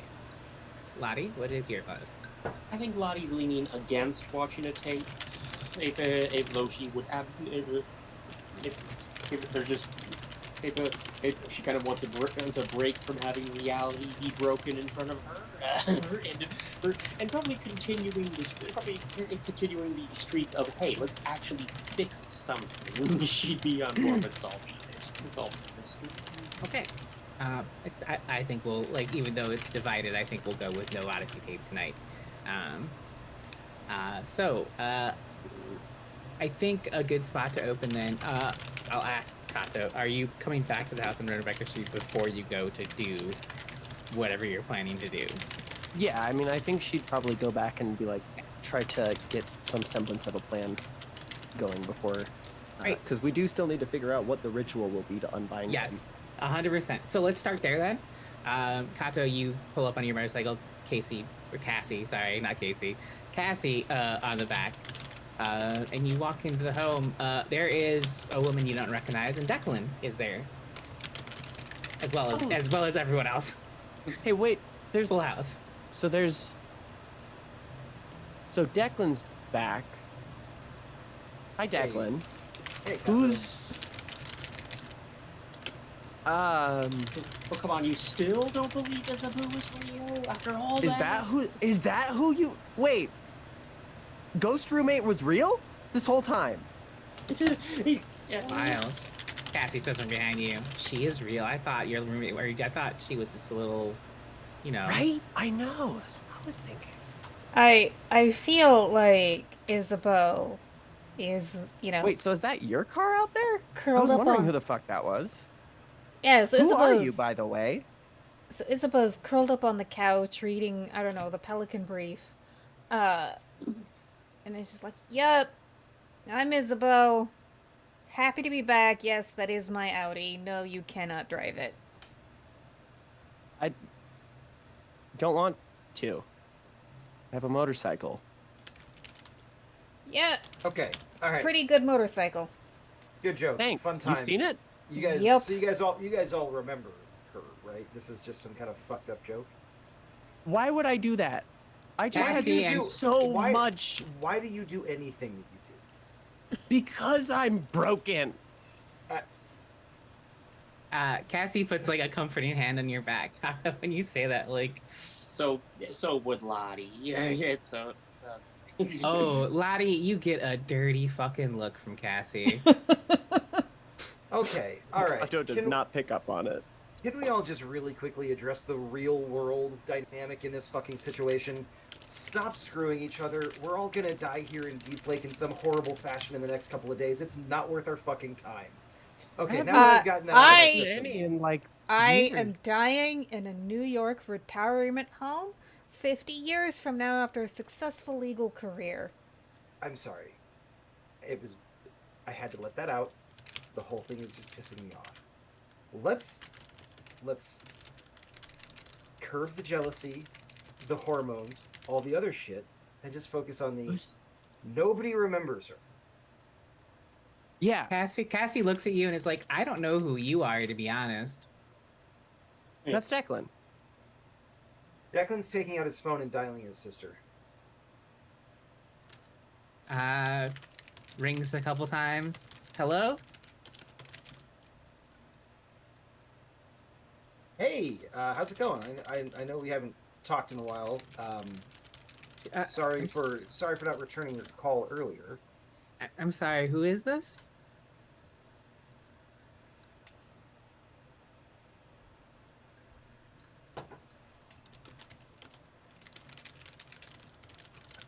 It's your brother. Haha, Caitlin, very fun. Very fun. I'm sorry, I don't. Is this like some sort of weird prank? You sound too old to be doing pranks. Like,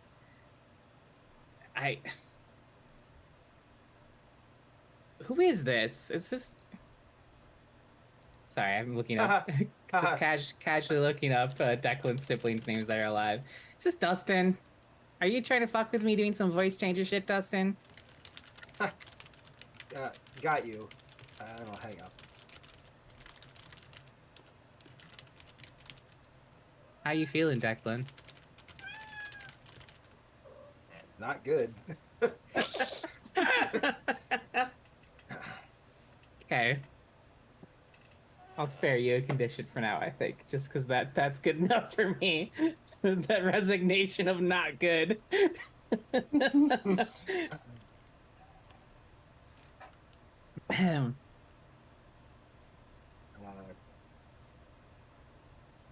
Declan's going to casually walk into the kitchen.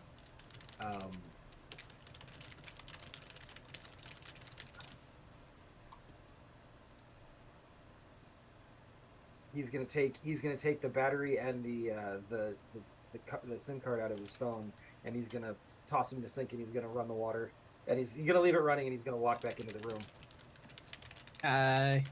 Yeah, there's a lovely sparky noise, and Oh, That doesn't look safe.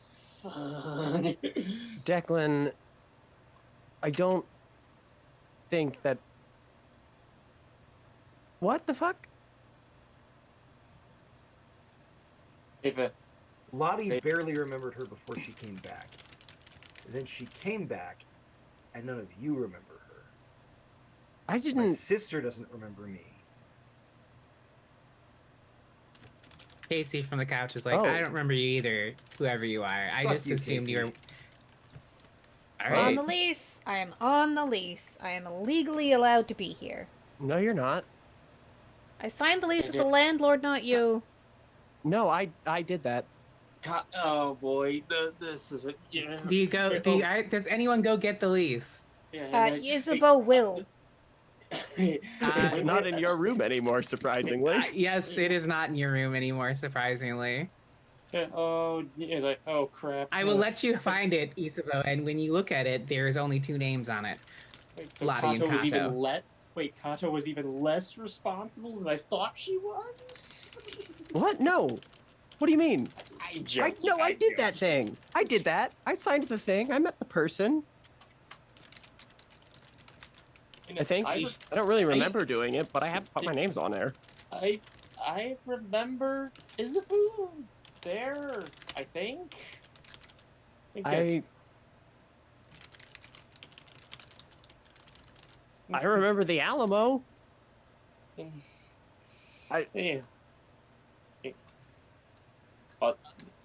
Okay, that's good. That's useful information. I don't think it really is. I'm trying to be supportive, Dick. We're all losing our freaking minds. I had a dream where my Halloween costume attacked. And where most euphoric Halloween costume attacked me. Cassie leans in as Lottie rants and is like, "I'm not ruling out the crazy part still." And you bet. And in the words of the Cheshire Cat, you must be crazy. You're here. Okay. All right. Well, my things are here. So Those are yours? I thought those were the landlord's. Or is it no? I promise you, the Murphy Brown vision board is 100% mine. You know, that does add up, really, kind of. So, squatters' rights. Have fun trying to evict me. Why would I do that? I don't care. Okay. I'm sorry. I misunderstood where this conversation was going. I just... Wait, No, Kato apparently you're my roommate, according to Lottie. And I just didn't believe her that you even existed. To be frankly, I thought she fucking lost it. Yep. I mean... Thanks! You're welcome. I didn't tell you when I actually thought it, so, you know, at least there's that. I do buy the really good bourbon, and I share. Is that why there's so much booze here? Oh, yeah. Because I don't drink And neither Often. do... anymore. And I don't... And when I drink cheap. That's not my... Yeah, bourbon's not my thing either. Like, missing out. You drink cheap, you get shitty hangovers. I'm just saying, if you want a shot or dissuade me two... from drinking again. If you want a So shot or there's two like a of my demon Johnny dog. Walker Black, I am willing to share. Possessing like everyone and doing a bunch of killing things, and I think we should deal with that. And frankly, I feel like that is more grounding than whatever the fuck this conversation is.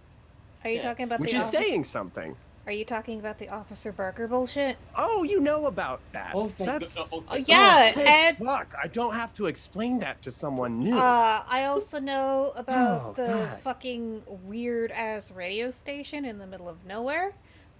Really? I know about the Odyssey tapes and how they just like Oh. fucking appear and they're not how any of us remember them. Oh yeah, and there were the kids in the house that disappeared, got pulled through the mirror dimension. Yeah, they're... We're here. Hi. They remember me. We do. And Wait, Declan. what? We told you that she was real at least once. I mean, yeah, I just kind of figured you were going along with Lottie. Because, like, I don't know. I mean, just because we were friends when I was, well, and I am still little. Just because we were friends when she was little, doesn't mean I just lie for her. Well, no, I meant, like, because, like, there's, like, I don't know. I don't know how imaginary friends work. Everything has been weird this whole time. I figured that maybe, I don't know, maybe kids can see imaginary friends if they're real or not, or if someone believes in them hard enough. I don't know. There was a whole ass Candyland game. You were there. I was Yeah. too. I played. Sorry, I didn't mean to remind you of that. That was my bad. That was fucked up with me. I didn't mean to. I'm so sorry. We should, Officer Barker, yeah, please. Let's do that. Sounds good to me. Let's just get this shit Uh, done. So Cassie's like, so how are we? Were we just like drawing a pentagram or something? Like, what do we?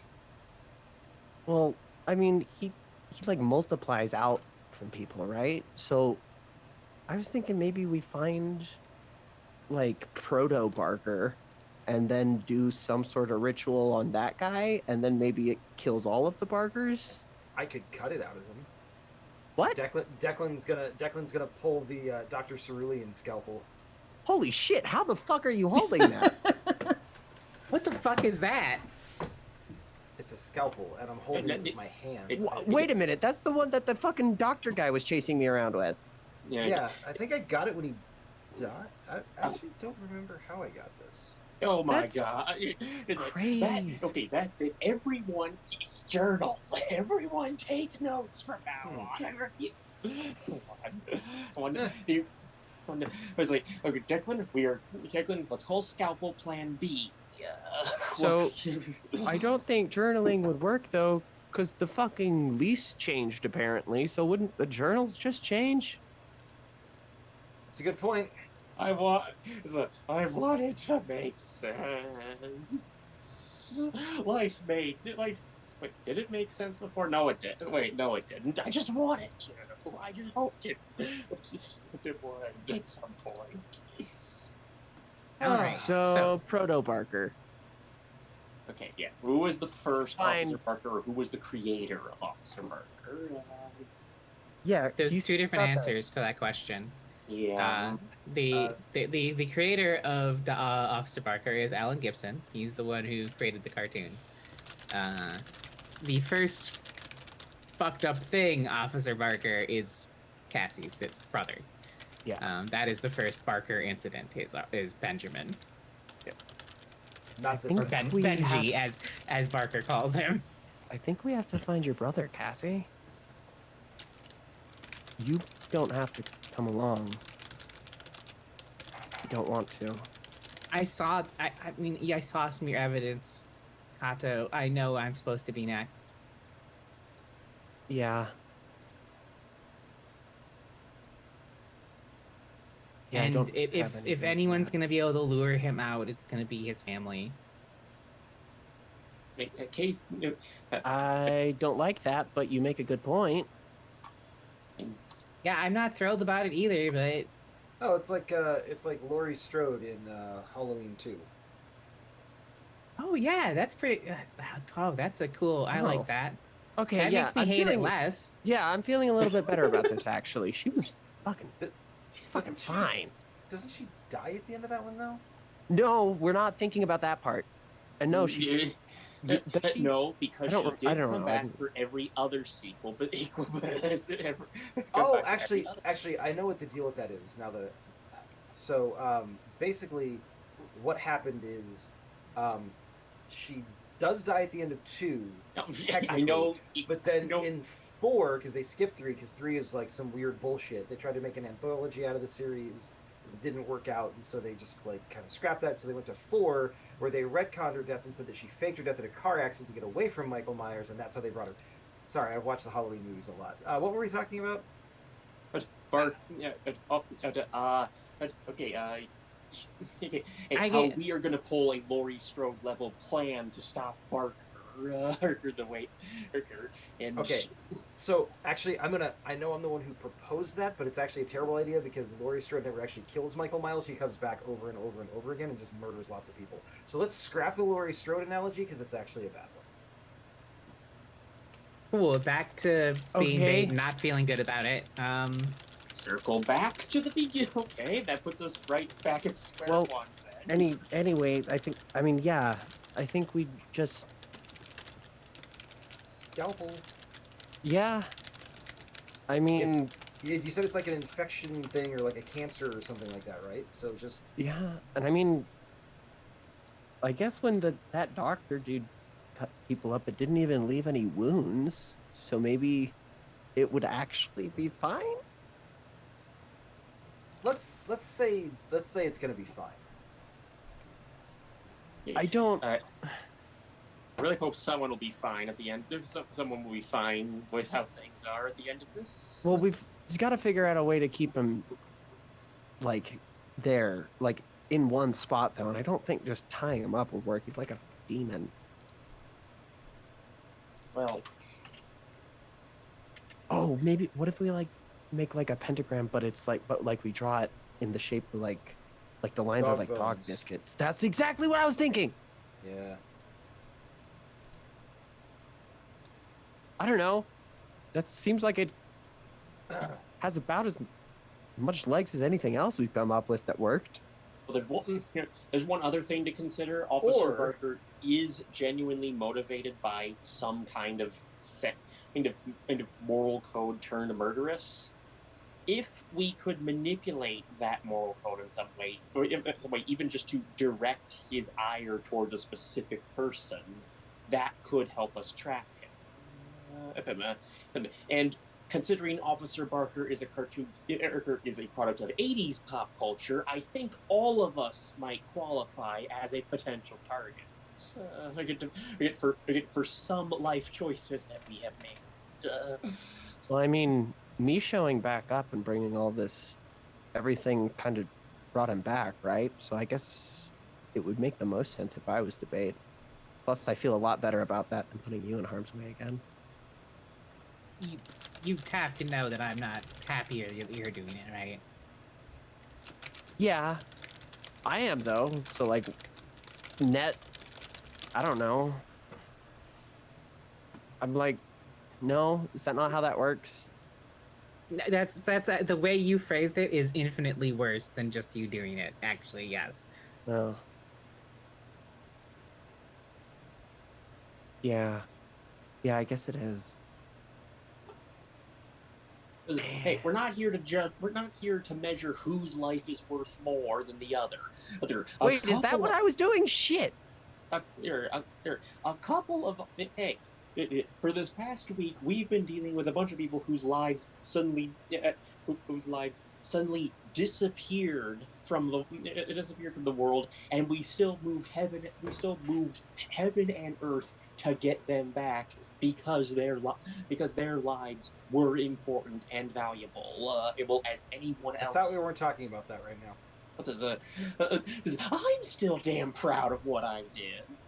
To help you both. Wait, what? Wait, you did? So I just gave a fucking Cabbage Patch doll to a creepy girl. Yeah, you saw me jump into the lake. Is that what that was? I don't know why. I thought that was. All right, I think we need to Officer shift our Barker. focus. Exactly. Officer Barker, how are we going to take him down? Who's going to do it? Scalpel. Okay. The scalpel works as a trap that's when the trap is sprung. You try to cut the Barker demon Doesn't- out of them. I mean, look, That Do we sounds get the kind of dog bone serial pen- killer-ish. So we get Cassie, the dog. I hate to the say dog bone this. pentagram. but the fact of the matter is, does that have to be a dog bone pentagram? And wouldn't a dog collar kind of be symbolic? Oh my god, Wouldn't that's symbolically even that better work? actually. Yeah, no, that makes so much. Oh my god, that makes so much fucking sense. Declan, you're such a genius. Hey, wait, Declan, you are a genius. We have to neuter him. No, oh whoa. Not literally, at least Oh. symbolically. Oh, okay. I thought Symbolically because Like we the neutered the scalpel. Yeah. Okay. No. Okay. No. Trust me. I've Okay. been on the receiving end. I don't. Being new to your I- pets, everyone. Okay. You know, I was taking an opportunity to make a joke about one of these transitions. No So- nards. No so nards.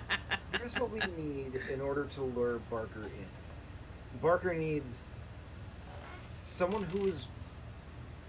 See, Barker needs somebody who has committed a crime or an injustice, and then needs someone who has witnessed that crime to be angry about it. Because that's how Barker spreads. Barker spreads to people who are angry about a supposed injustice that they've seen.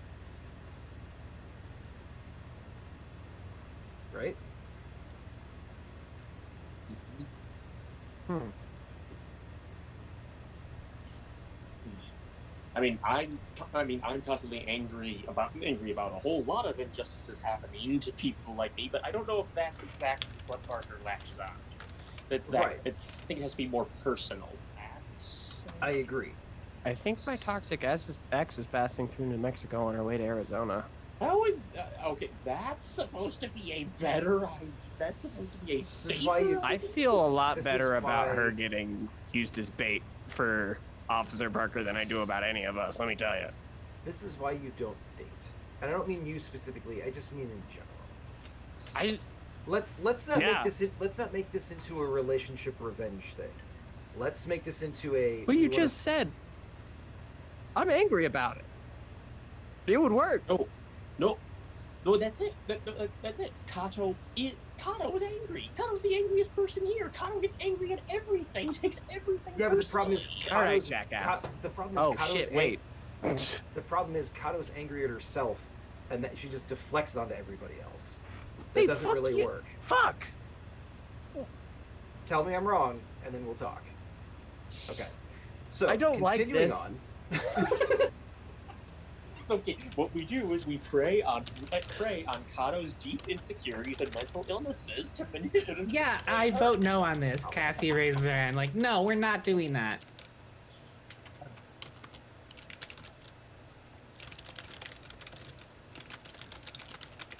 Fuck Like it. bait is bad enough, Cassie- but that is a worse thing. You know what? Cassie, Fuck it. Maybe none didn't- of us can be bait. Maybe we put on some fucking animal control outfits and we go hunting. Didn't Benjamin, the guy you worked with, He's He's dead. he's in yeah, he's dead. well, it wasn't predicated on that, but I'm just. Oh, we know. What? I'm not gonna ask what the fuck happened because it's a tangent. We'll talk about that later because I'm really curious. Instead, No, we don't have to. I'm curious about. He said that Officer Barker came to him after you turned him down, right? Yeah. And he screwed up he messed up your car. Yeah. Okay, so it doesn't have to be a real crime or injustice, just a perceived crime or injustice. So, Cassie, I have a plan that you're not going to like, but I think we're going to use that to our advantage. I mean, do I have a vote, or are you just going to tell me what's... Of course you do. I'll tell you my plan, and you can all. I think we park the two of you, the three of you. I'm going to gesture at Kato, Lottie, and Cassie, somewhere we can contain that it doesn't have innocent civilians around. And Lottie and Kato should make out in front of you. Because that What? seemed to really piss you off when Lottie just like patted Kato on the back. And we might as well use the horny energy to some positive outcome here. So, I mean, I especially hate how much, and she points to Ladia, how much she likes this plan right now. that's exactly why it's perfect. If anything is going to draw Officer Barker, it's the original Barker's sister being that mad about something that is ultimately insignificant. Just like Benjamin getting mad when you rejected him. Everybody has a say in this. This is not me saying this is how it's going to go. This is my suggestion for how to draw him. Now, in complete sincerity, with no ulterior motives, I actually do think this is a good idea. Uh-huh, I bet you do. Yeah. Well, I mean, I guess the Yeah. next question is, how does Kato feel about this? That's what I'm waiting for. Very confused. Confused mostly, actually, yeah. I mean, would you rather be the one getting possessed? I don't know that that would work as well, because Kato's not going to be upset about seeing you and Cassie make out. Well, Yeah, I I think- also don't want to make out with Well, Lottie. it's not about whether or not someone wants to make out with the other person. It's whether or not someone's willing to do that Fair enough. for the sake I of, barely know of you. drawing in this creature. Of course. I'm sorry. Declan. Yeah, Declan. I'm sorry. what I meant to say is I have zero desire to participate in that particular triangulation of lure. That's fair. That's fair. The question is, Kato, Lottie, are you two willing to do this? I put myself on the line. Ah. The line for less. If Cassie's okay with it, But the point is, Cassie's I not don't supposed have to to, be like- okay with it. well then, no. What? The less okay with it's it supposed to Cassie make me is, angry the so that more I want upset- Exactly. I want But I- something bad. Like I will get angry and want something bad to happen to Lottie, and then Officer Parker will show up and try to kill Lottie or whatever. I could make out with Kato. What? I didn't think you. Yeah. That's No, not- I'm not. That's the that's- point. That's no, not gonna piss it- Cassie off as much as Lottie, No, because I've seen because the way they'll- Cassie looks at Lottie every time Lottie touches Kato. You've So- never kissed me. But Isabu, the problem is you would be faking it. You would be faking the feelings. I wouldn't be faking the feelings I have for Kato. And neither would Kato. That's the point. What? Fair enough. Oh, Kato can't fake feelings for the things that save her life. Hey! So it sounds like we're all on board, yes? If Kato is. Oh, sorry, we didn't get an affirmative from Kato. It's mostly been confused mumbling. Sorry, Kato, please. You have the floor.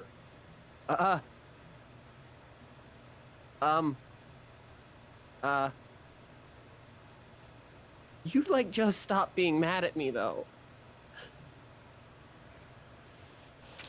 That's what relationships are. They're just a sequence of people being mad at each other for ridiculous fucking reasons and then making up for it. Like, I've never dated somebody. I just watch a lot of CW, so I know how this fucking works. CW is good prep for any car from Brindlewood game. I'm just gonna say it.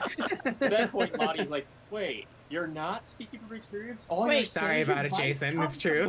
the south? You've never dated anyone, Declan? No, why would the fuck Oh, would I no. want to? Look at the bullshit that this like. I'm not going to get into it. Your choices are perfectly valid. I think you're all crazy for them, but they're perfectly valid for you. I mean, if That's this not is the the point. only Okay, way but, to save Cassie's like, fucking life, I guess I'll do it. I I- don't have to use tongue though, right?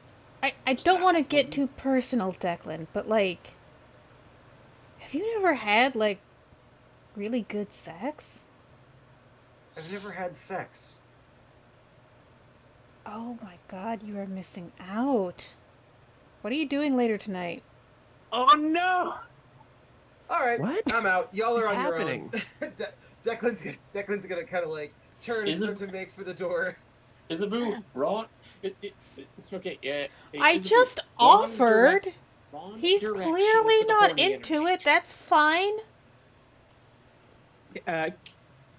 KC at that it's like, okay, kids, let's maybe go to bed, and just kind of shepherds the kids out of the living room where this conversation's going on. There's like, hey, what do you mean? Thanks, Casey. What do you mean? We don't need to know about this stuff. Get out! Get out!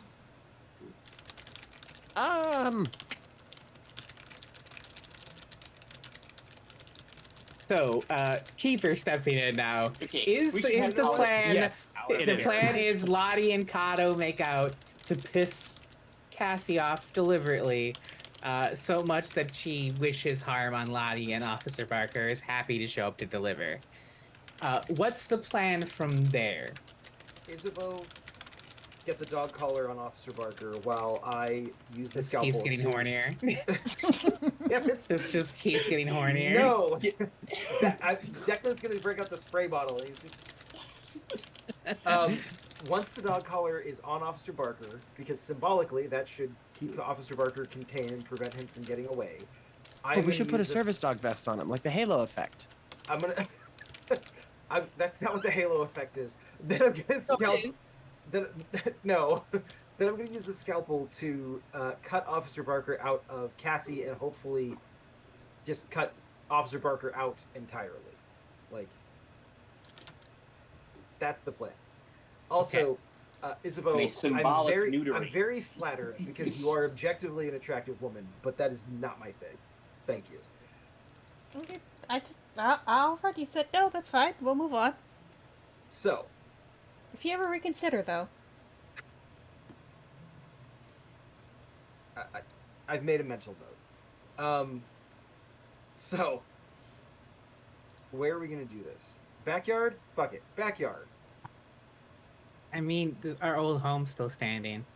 Yeah, I was kind of thinking that one because, like, I would rather not bring the demon entity to the place with the kids. Yeah, Too late. That's over. But okay. Well, yeah, but like any more than we can, right?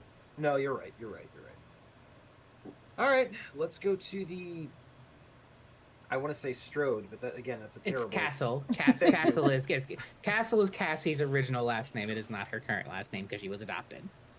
Just like Laurie Strode in the second. Sorry. Sorry. I love tying it back to the lore that isn't even the best part of the movies. All right, so I'd like to know above board stuff now. What is everyone's? I know what Lottie and Kato's part is going to be. I think I will. One of you will need to make a night move to make it very convincing. Making out. That is a weird night move to make you roll. Probably Kato because she's not gonna be into it. Okay, I so was gonna Kato say will- Lottie with advantage, because she is into it. See, no, this has to be tough. This is you resolving a mystery. It's not supposed to be easy. I So feel yeah, like Kato will have to make the night move to make real convincing making out enough that because like Cassie's already pissed at Lottie, but if Kato looks like she's into it, that is going to be the edge, right? That's what's going to push her over and make her actually want to do the thing she's supposed to do. Look, here's the thing. Kato's gonna roll the night move, but Lottie's the one making the night move. Jesus Christ!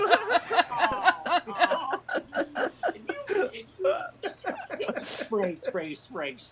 You calm down. Does that mean Isabeau missed the night move?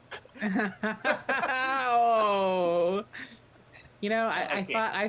thought the bottom was gonna be serving Dr. Cerulean malpractice papers and Mambo number 5 being played, but now it's collaring Officer Barker while you cuckold Cassie, kind of, So you can neuter it. so that you can neuter Officer Barker. That is the new what the fuck whack theory level we've hit now. We somehow lowered the whack bar. But I'm here for it. I'm always happy to facilitate this. So, we Out of decided character, I am Isabeau's part will be a night move that is for collar.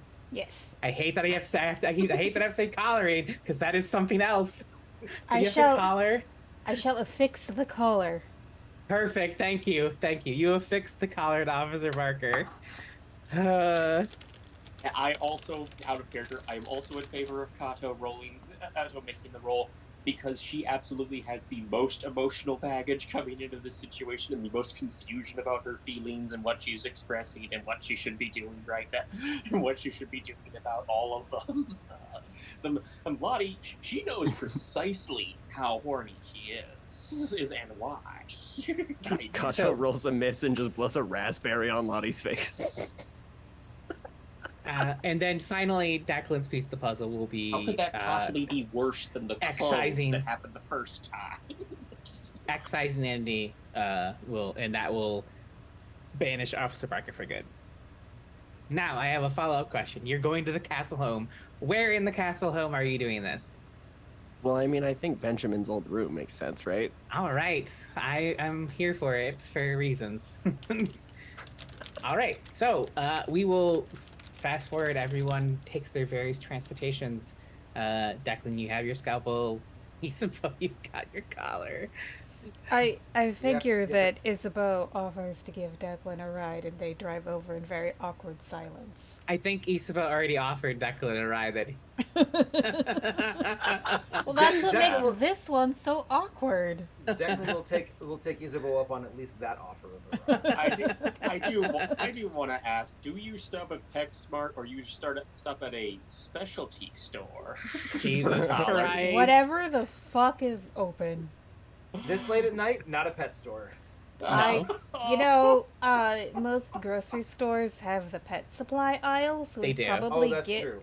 so we That's true. probably get like the little hot pink cat collar with the little bell on it. No, it's got to be a dog collar. It's not symbolically sufficient enough otherwise. Oh, probably then, Get one with the skulls on it. yeah, like the collar to make your little Chewini look punk rock. Yes. Hey, Mhm. I that is absolutely fine. Um, so yeah, you all arrive at the castle home. In the evening, even in the evening, you can get kind of the vibe of the place. The lawn has not been touched in a very long time. The grass is sun bleached and dead. There is a faded for sale sign. You're pretty sure this was put here shortly after the Castle family was murdered, and no one has been interested in buying this murder hellhole. Uh, all of the windows are shattered. Some of them have like some boards lazily put up and some plastic sheets that have also been slashed. Um, there's pretty much nothing except for the kind of detritus teenagers leave behind when they want to do a little let's go to the haunted house vibe. Let's paint the scene. This house has become something of a niche tourist destination. What morbid tokens have been left behind by visitors over the years to honor the slain Castle family?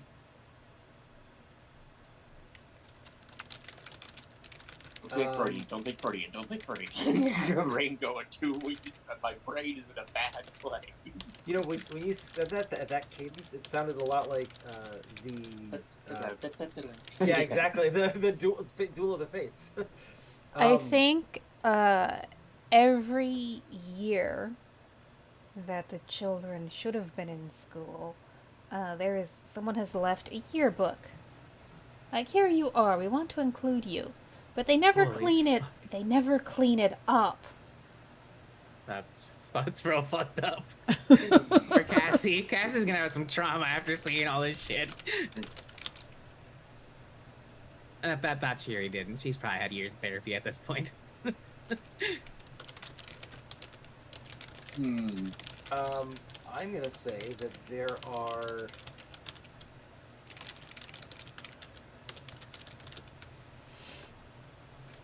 Because Cassie's brother was associated with the Officer Barker thing.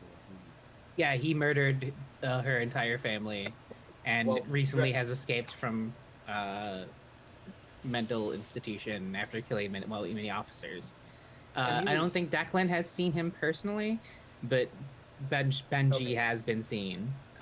He is in Deep Lake. Okay, and he was wearing the dog mask at the time. So A crude paper mache mask. Yes.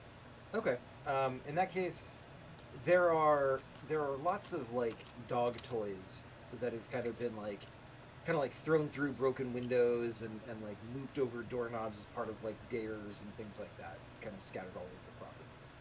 Okay.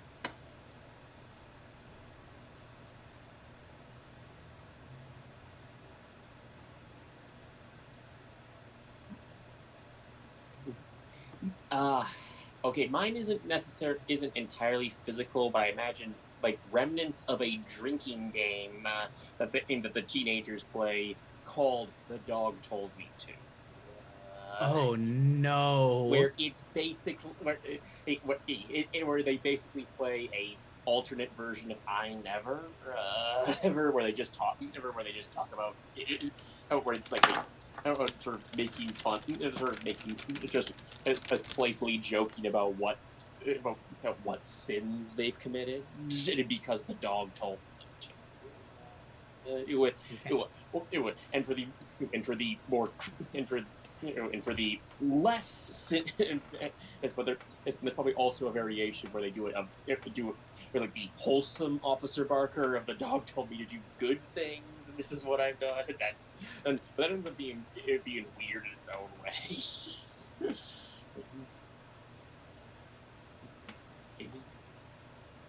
That's just a specific kind of deranged thing teenagers do in poor taste. Sounds good. I think that there are like little like some of those small box Lego sets, and they're like of castle towers. All right. So you've arrived at the castle family home. Cassie is noticeably uncomfortable being here for obvious reasons. Kato is also extremely uncomfortable. Like, I don't think she's taken off her motorcycle helmet, and she has the visor down. I think I think Cassie will walk over and be like, "Hey, like, come on," and just like reach out to grab the sides of the helmet and take it off for you. Yeah, I think when she does, she sees that Kato has like tear streaks. Oh, she immediately reaches in and like wipes them off. It's like it's gonna be fine. Okay. Okay. Oh my god, it's a kiss. People do them all the time. Well, I guess it's a series of kisses.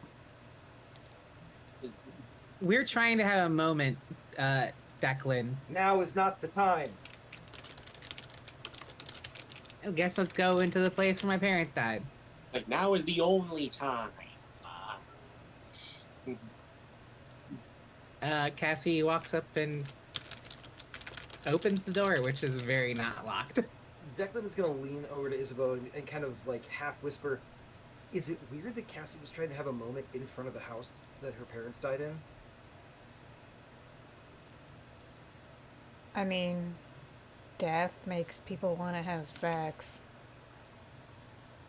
Everything makes people want to have sex. Speaking, does that include? Does that apply to you? No, I'm speaking generally. I think Kato followed Cassie in immediately. Yeah, and Lottie's following behind. It is your So- kind of standard ranch. Oh, for those that have come inside, it is your standard ranch style home. So, Lottie, I hope you'll take this as an example of how trying to force two people together is just going to hurt everybody in the long run. And then Declan's going to go inside. Now I really want Lottie to still be out there with Isabeau. Please, I'm happy to have it happen. Who just say, wait, before we go in, Isabeau, earlier today you mentioned the radio station. Yeah? That is a thing I remember. I remember the argument we specifically had with each other. Okay. But I don't remember any of the context around it. So I just know that we had that really heated argument. But is it what was I? Was I really? Do you remember me being a crappy person? Do you? I wouldn't say a crappy person. I mean, I can tell that you wanting me to get back with your brother comes from a good place, even if it is kind of boundary crossing. But like, look, he and I had a great time in high school. But the truth is, I'm not going to stay here, and he is not going to follow me back to New York. So we'll just enjoy what we can while we have it. But, Isabeau, I don't think you have that anymore. Well, no, because he broke up with me a couple days ago. That's not the reason why I'm saying that. It's that when I say don't remember the context, as in, I remember telling you how important your relationship with Chuck is to me. But I Right, don't and I remember- made you but shut up by talking about his magic dick, which it is pretty nice. No, Isabeau, you don't understand. I don't care anymore. I don't Great! have those memories Cool! of that. Because it didn't happen. Because you didn't have.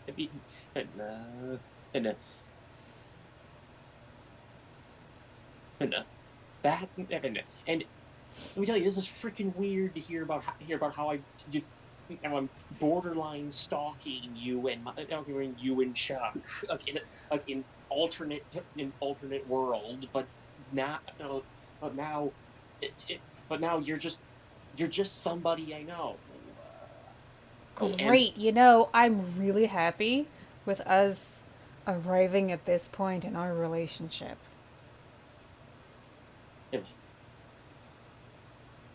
I don't. Okay, I'm asking if you still hate if you still hate me for it. I mean, Because I given still remember doing it. I still remember making you mad. you've just told me you don't care anymore and you're going to stop interfering, I am very happy with this outcome. I'm, I'm,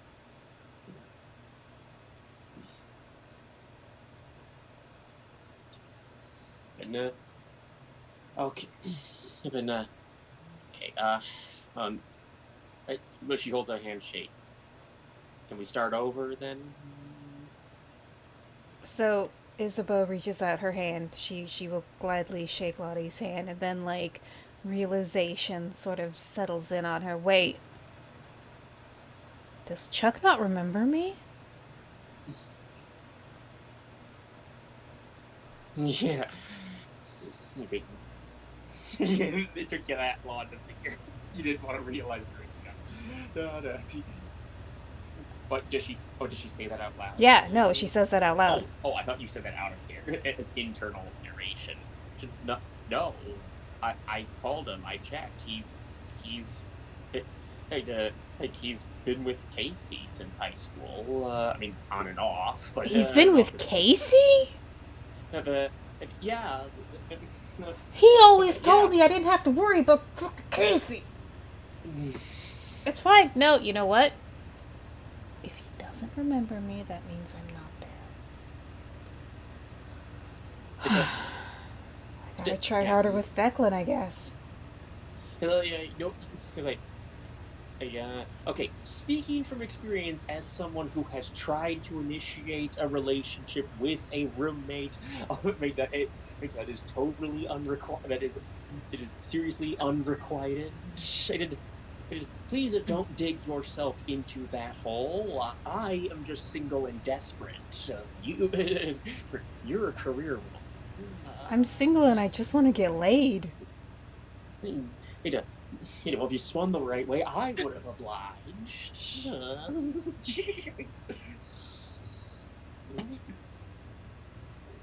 Nope. I don't want to. I don't want to respond. I don't think I don't think either of us can say anything after that to make the situation better. So let's just go kill the demon dog. I just love the idea of total awkward silence of that.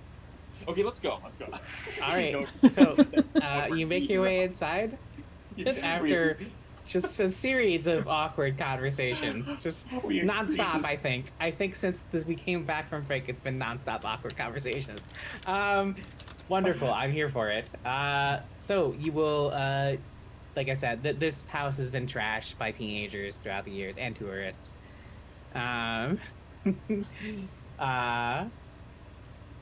So you will, Cassie will lead you down the hallway because she knows exactly where her brother's bedroom is. Despite only having been an infant, she still has some sort of vague memories of the home. She's like, oh, that's my room. Well, was my room. Parents, and she stops in front of the door and doesn't go in. I think that Kato offers to take her hand, but doesn't just take it because, she's trying real hard to be a better person. She will grab your hand and squeeze it immediately, tight, not violently, but yeah. I'm struggling and hiding it. Hand grab.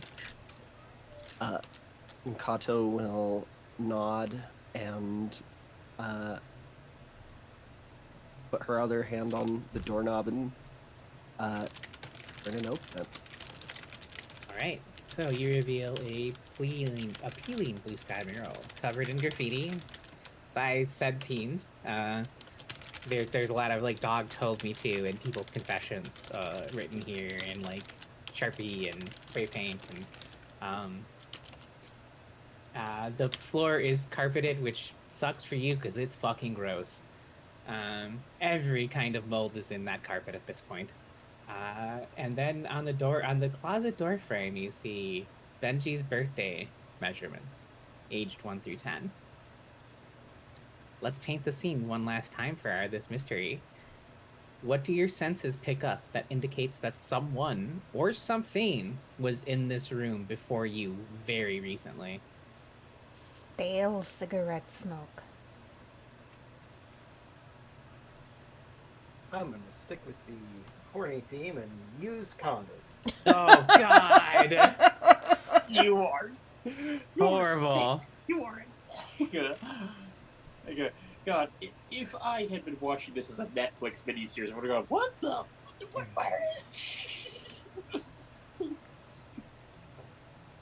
He's a. Yeah.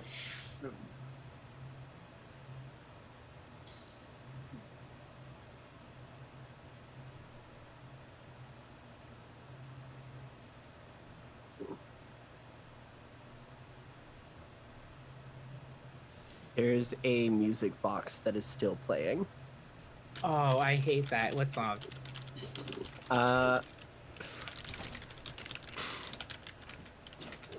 What's up the Nutcracker?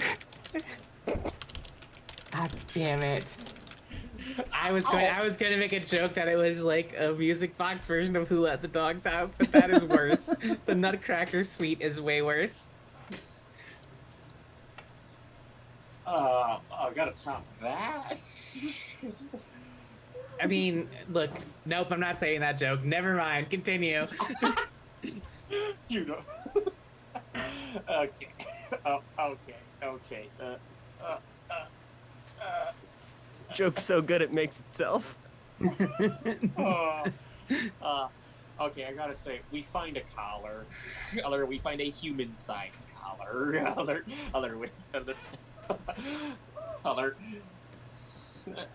We just find it there. It's just there. It's just there. It's been discarded. We have no idea. We just don't want to know. We Not just about the don't floor want all to day.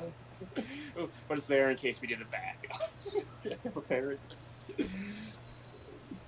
So, all right, I put this together in my brain and I hate that I did. So, very clearly, some people banged here using dog. Like, I'm not shaming like collar play. I'm here for it. So banged, collar play, had cigarettes after, while listening to the Nutcracker Suite on a creepy ass music box. That's the part that's the part I'm like, that this is the kink shame part. That is the kink shame. Not only that, but it's in the murder room. Yeah, in the murder room. It's like, okay. In the dog-themed murder room. Yeah. To which I have to reply, why the hell aren't we role-playing as those characters? Because they seem... We're not doing an unseen where that happens, and it's not... infinitely no. more... It's like, oh, well, okay, good news. That is an unseen that will remain an unseen. Yeah, good news. We are no longer the craziest, sickest people in this town. We know for sure. All right, so let us head to the ritual. Everyone takes their places. So tell me how you're laid out in the house. This is a child's bedroom, so all of you squeezed into it while the making out happens. It might be problematic. I'm not saying you can't, but you do have to lure this entity here. So Isabeau's positioning is actually outside of the room, but like, I assume the doorway is like part of a hallway, so she's at the other end of the hall so she can see what's happening in the room without going inside of it, because she does not know where Officer Barker will manifest, and so she's got the collar like this, and is ready to either like pounce him in the hallway if that's where he manifests, or dash into the room and just be like, "Collar, motherfucker." I was going to suggest that that Declan and Isabeau are like crammed into the closet together, kind of looking through the little wooden slats. Oh my god. But that That's is- immediately that what is I a- imagined as well. that is up to you, Rachel, whether you want to do the Isabeau and Declan crammed into the closet together that I was going to suggest, or if you want to go with your idea. Or Cassie could be in the closet. I mean, which the is also closet very kind of funny. sounds like fun as well.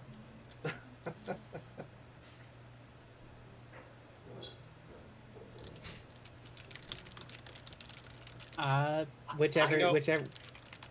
What do you prefer, Rachel? Do you want to be in the closet doing a peep with Oh. Declan? I'll be in the closet with Declan. Cool. So that Closeted leaves. with Declan. I think for in purposes of like making this authentic, it has to feel like Cassie's catching you. So I think she's going to walk in from the hallway and catch you two making out. And I think that the best position, the best spot for Kato and Lottie would be to just be sitting on the edge of the bed, edge of the kids of the Oh fuck! bed. I'm of pretty the bed. sure. I'm pretty sure I picked up on an almost Freudian slip. You were going to say the best position, Lottie. No, I did. Yeah, Yeah. Yeah, I caught that. That wasn't even a Freudian slip. I just I, as a real life person, just said that with complete sincerity. That Just makes it so much- positioned in the room. That's so much that's better. Just that's just me in real life speaking as literally as I do. If you don't mind, I would like a quick moment. Declan, before everything kicks off, Yep. Declan is going to be whispering to Or everything kiss off. Sorry. yeah. He's going to be kind of like awkwardly making conversation at a very whispered tone with Isabeau, and he's going to say, I mean, like no, I've never had sex, but like, actually, the funny thing is, this kind of reminds me of, I did have a pseudo girlfriend in high school, and you know, I was supposed to be watching my kid brothers and sister, and she came over to help me study, and we ended up making out in the bedroom, and it turned out my dad was like watching through the door for like, who knows how long, and like once it got to like kind of second base territory, he came in and he kicked the shit out of me, like in front of my girlfriend, I went to the hospital that night, and it's the kind of thing that like kind of makes the whole like sex and dating thing like kind of fucking weird. Anyways, I'm not like some kind of weirdo or anything. No, I just I mean, I never thought you were a weirdo, but I'm really sorry that happened to you. That was really wrong of your dad. yeah, so were a lot of things. Okay. I mean, I was look, thinking Declan was the least messed up of us, or the least screwed up. I mean, look, I don't want to make it any more awkward. But if you ever want to know what it's like, I'm not into dating. I'm not into a relationship right now. Just, there you go.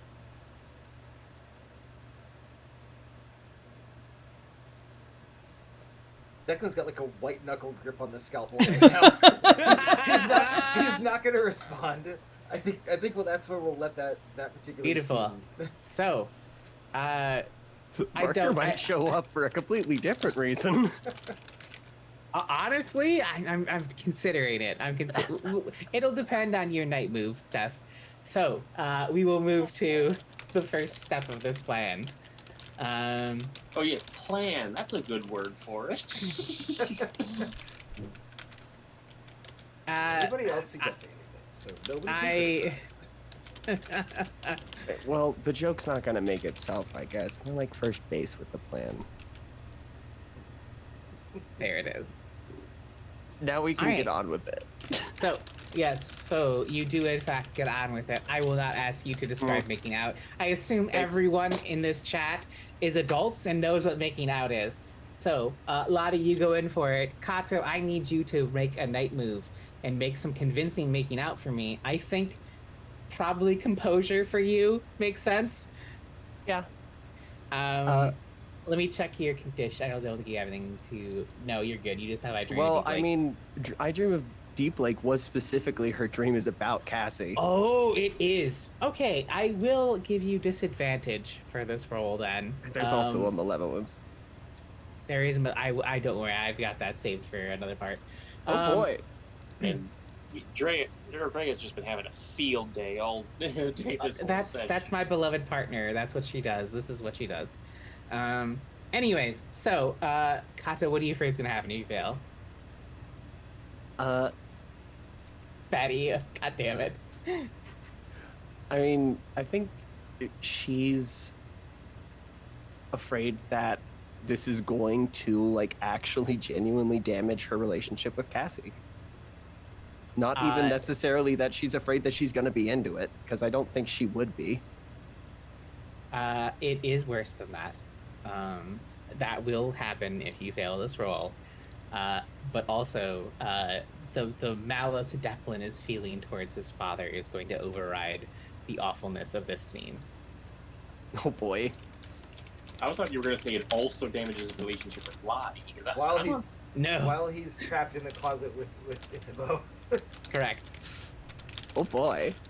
So Officer Barker will still appear. It will just not be in the way you think. Hey, we shouldn't call this a plan. A plan is something that smart people do. You've clearly never seen any horror movie ever. It's always really bad until the end. So bad. I mean, sometimes it's just bad. I mean, there are just bad ends. All right, so let's see Night Move Composure with disadvantage, please. I'm gonna mark the Live Aid poster and see that she's like trying to think about having a great time at Live Aid as she's doing this, so that then her facial expressions match. I like it. Acceptable. Go ahead and roll normally then. Awesome.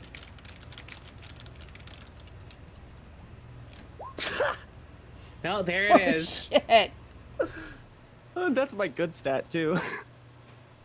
So, Cassie walks in on your enthusiastic making out. You do a very good job faking this, Kato.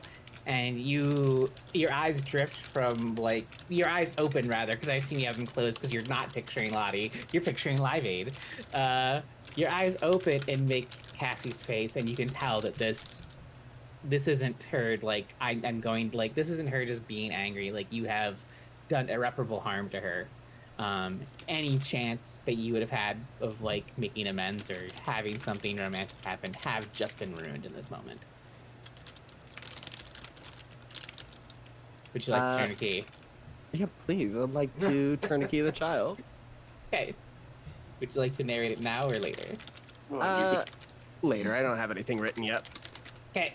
Sounds good. Oh, your key turns are always so good. They're Yeah, they always are. worth the wait. Oh, I just saw which one you marked too. Oh boy. Okay. That's gonna be a rough one. All right. So, with a 7 to 9, we're going to.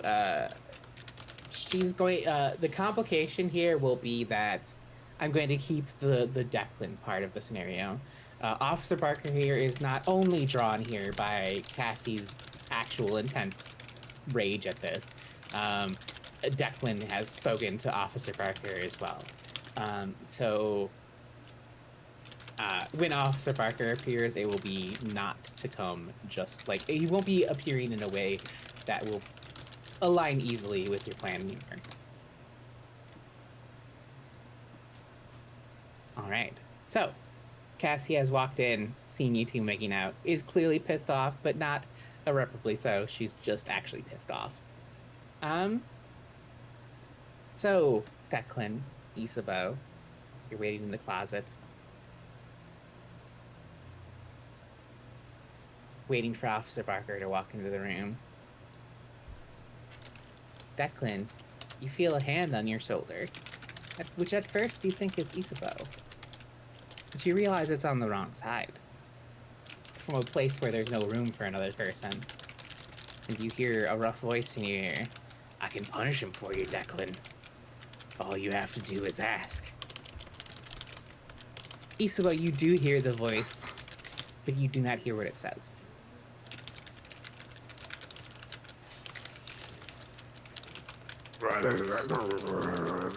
Exactly like that. What the fuck Thank was you, that? So everyone, I think, will hear Isabel's voice from the closet say, "What the fuck was that?" It was all right, I missed dinner. I was really distracted by. No, out of character.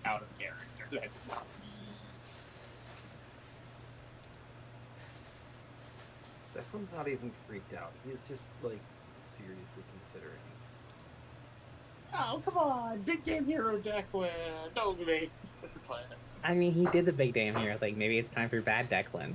Oh, but Declan's Aren't so you sick of sweet. being nice? Don't you ever just want to go ape shit? Fucking Daisy time. Don't you ever just want to go ape shit? Normally, no, but against his Thank dad, you, Steph. fuck yeah. I think I'm gonna ask for a night move here, Declan, because it sounds like you're very conflicted. Very conflicted. I think night move with composure. I do have malevolences backed, 2 of them now, so I'm going to use one now. Tell me, what are you afraid is going to happen if you fail this composure roll?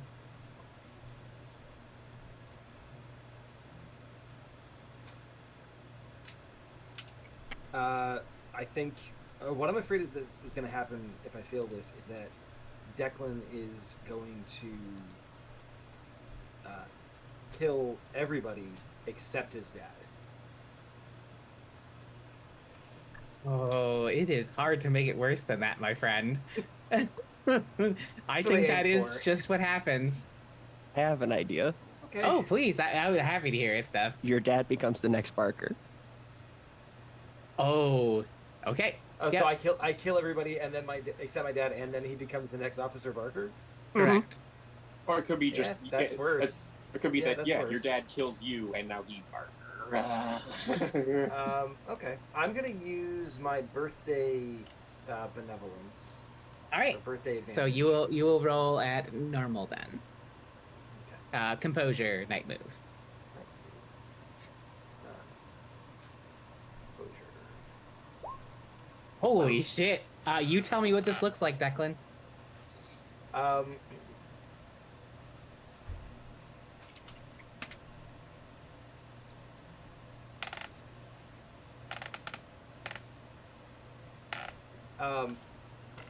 Declan's and Isabeau can hear and see all of this.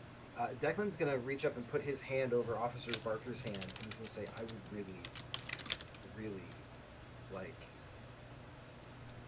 for you to stop hurting people." And like turns and basically like slashes at him with the scalpel. And I don't know that that's gonna get rid of him or anything like that. But at the very least, it sends a very clear message to Officer Barker that the answer is no. Okay. I will say the. Oh, never mind. You don't get an added benefit. It's just an 11. Sorry. I was going to give you something special, but. No. Well, I can bump that up, can't I? If you want to turn a key to make it a 12, you can. Would that get rid of Officer Barker if I did or no? I will say the added benefit, because you do have to do a ritual. The added benefit will be Yeah. that when Isabeau you will swipe at him and send him towards Isabeau, making Isabeau's roll with advantage. Okay. That will be the benefit. In that case, yes, I will go ahead and do that. I'm going to mark. Ooh. Or there is that unmarked chromatic desert. I was just looking at. I'm not gonna lie. I was just. I would say you do have the wandering monolith to remark as well, because that you get to unmark Yeah. both of them. Yeah, don't but- do that. Chromatic Resist. desert. Resist. Ah. And In fans are the writing in that the Monday chromatic game, desert- the Monday fans game are I writing play, in and the chromatic desert arc went on way too long. yeah. in the Monday game I play, and I also took I Am Error. I'm actually gonna do a Key of the Child. Okay, sounds good. Lore, lore, lore, lore. A flashback to when you first discovered TV Odyssey. Okay. And Are you want to do it now, or would you like to wait?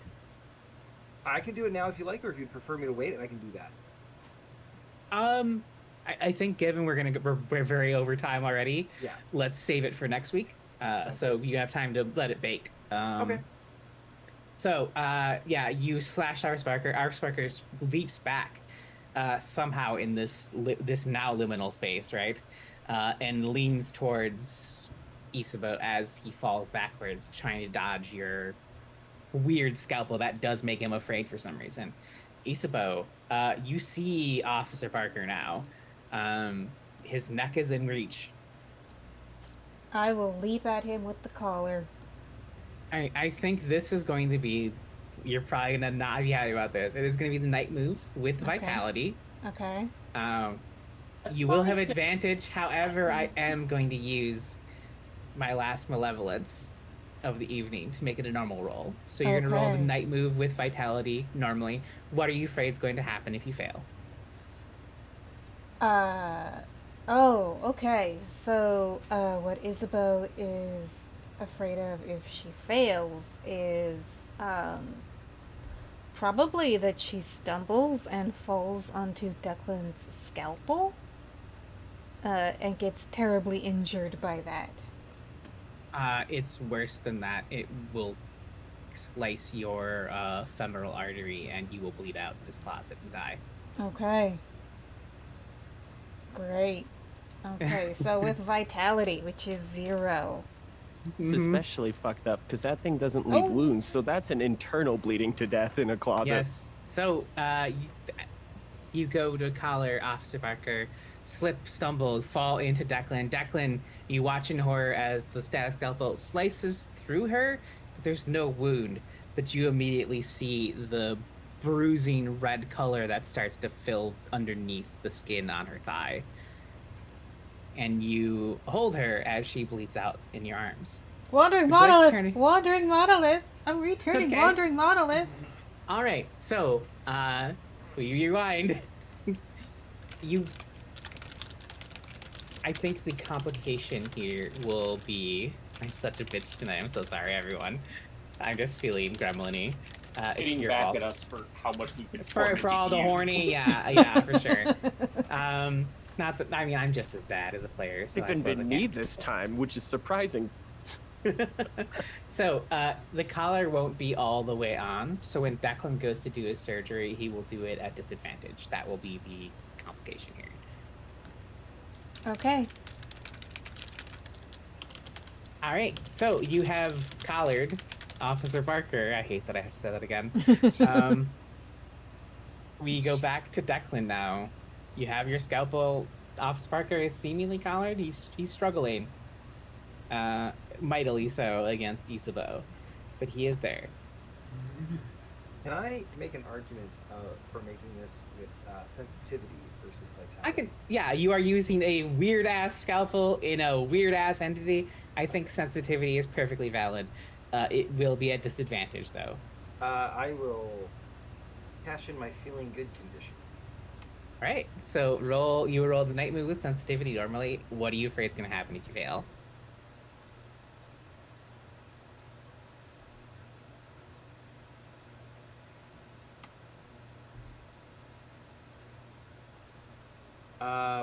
That if I fail the roll, Declan will succeed in cutting Officer Barker out of whatever host it's in currently. But when he exits the closet, Officer Barker will have infested everybody else in the room. It's still hard to make that worse, huh? There is an easy way to make it worse. The way it's worse than that is everyone that gets infected with it is immediately going to punish you for not punishing your dad so long ago. Now we're getting into horny territory. That is not For all putting right. that in those terms. Sorry, everyone will take part in murdering Declan to There punish you go. There you go. Thank you. Jesus Christ. You. I'm quite confident the behind the scenes staff on this TV show have some things they're working through. We have some notes tonight. I have no notes. I don't care. It's fine. As long as we don't violate TOS, I don't give a shit. That all right, did so not roll. That did not roll properly because that's not including a +2 for my sensitivity. okay. So that should be an 8. Okay. So, I think the complication here, I think it's an easy choice. You will resolve the mystery. Officer Barker will be temporarily banished. If there is enough injustice in Deep Lake in the future, there's a non-zero, or perhaps, some sort of game mechanic like you watch an Odyssey tape and a Great Hunger gets unleashed. There is a non-zero chance that Officer Barker will return. But for now, he will be removed as a threat. If I bump that up to a 10+ by turning a key. Then you would tell me how you successfully excise Officer Barker. What a wandering monolith. Let's see what I got. Let's see what I've got.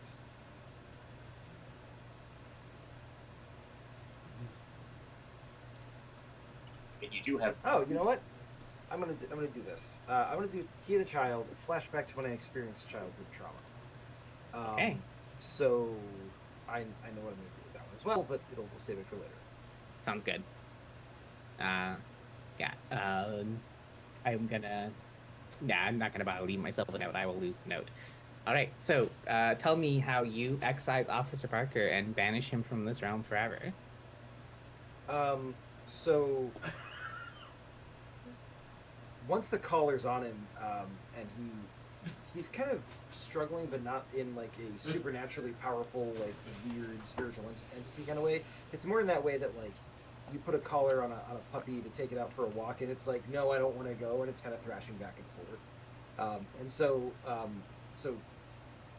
Declan sort of just stabs the thing at first, and this weird mascot person kind of yelps, and then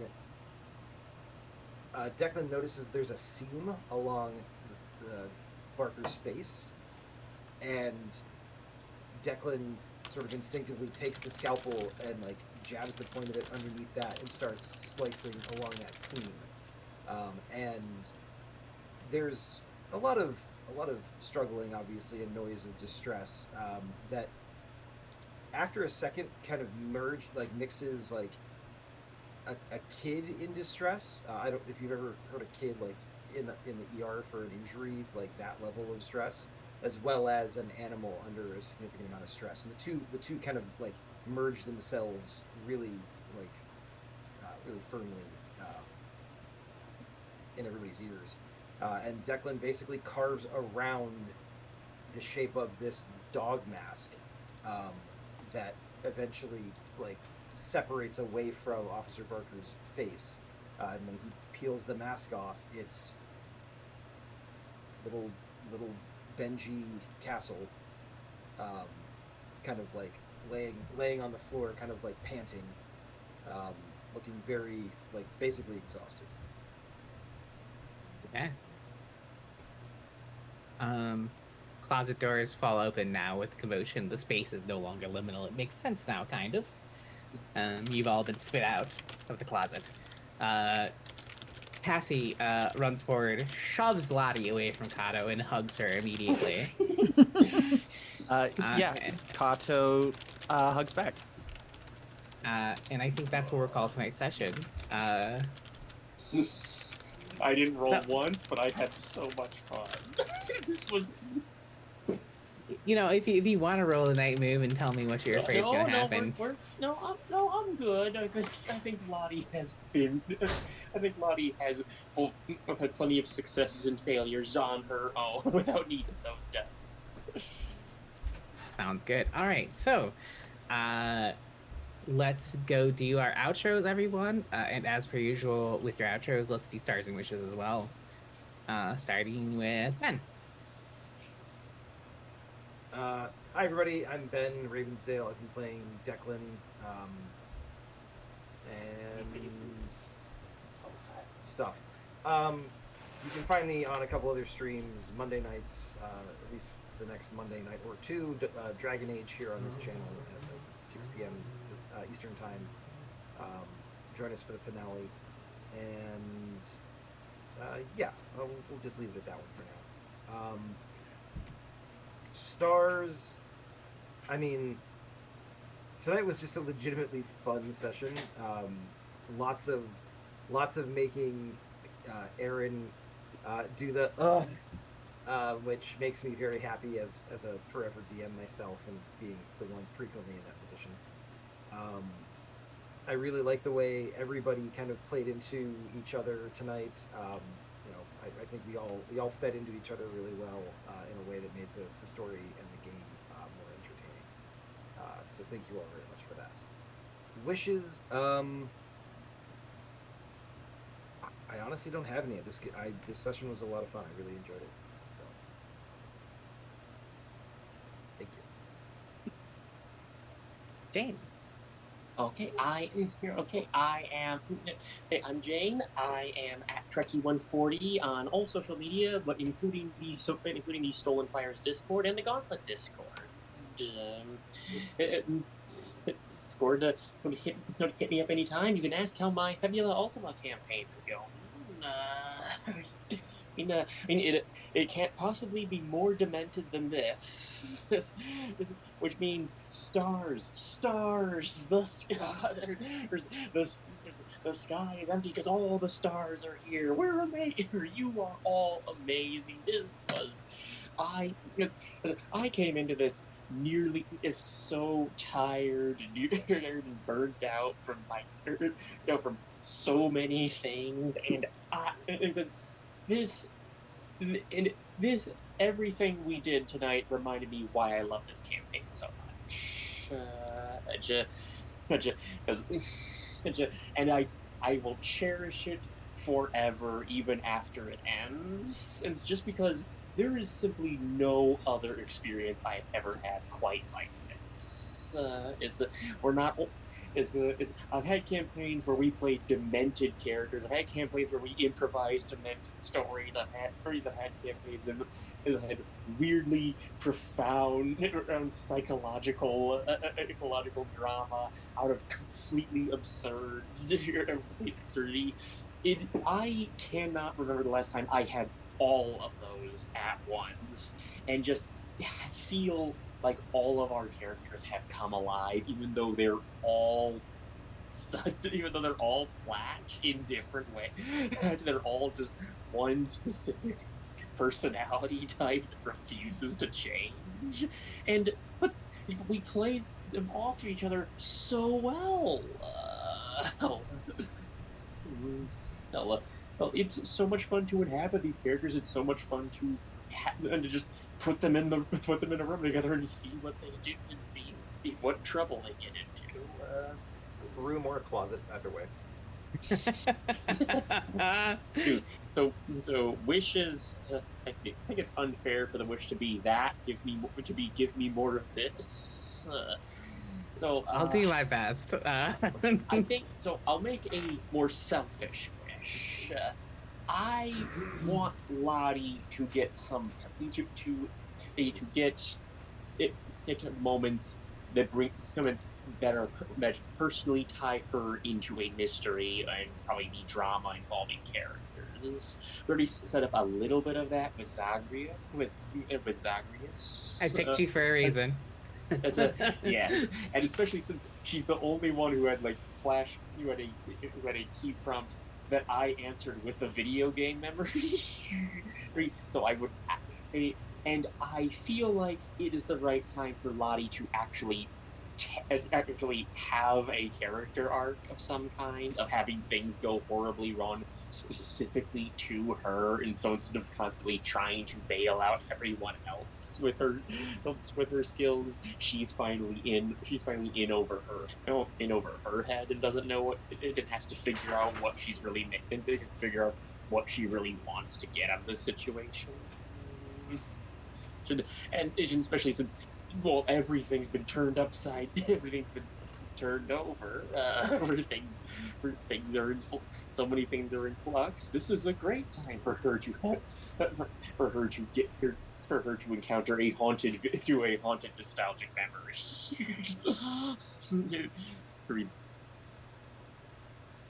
Right. Rachel. Yeah. And Oh, sorry.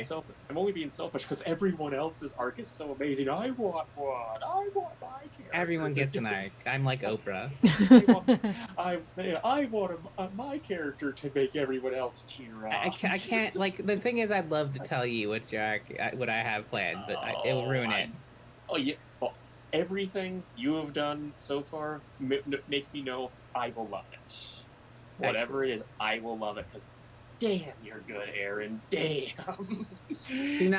No, let's not compliment Aaron. Let's not do that. Let's not. All right, Rachel, please. Well, I have been having a lot of fun with the game that you've been running. You're very good at this. So, hello. I am Rachel. I am Stolen Fires pretty much everywhere on the internet. Probably not the Burning Bird app. It's kind of a dumpster fire. It's only getting worse. I am on Blue Sky. I have Blue Sky invites. Message me if you want one. Yeah, and come by tomorrow where I will run Valley Fever, a 3-part Delta Green game for spooky season. Should be a lot of fun. And then, yes, on Monday, assuming the stars align, we will be doing the finale, part 2, for Victory, Vigilance, and Sacrifice. And every so often, usually on Mondays and Sundays, I will stream a Baldur's Gate to the Discord server. Do you know of the Discord server? Do you want an invite? I will post one in the Twitch chat right now.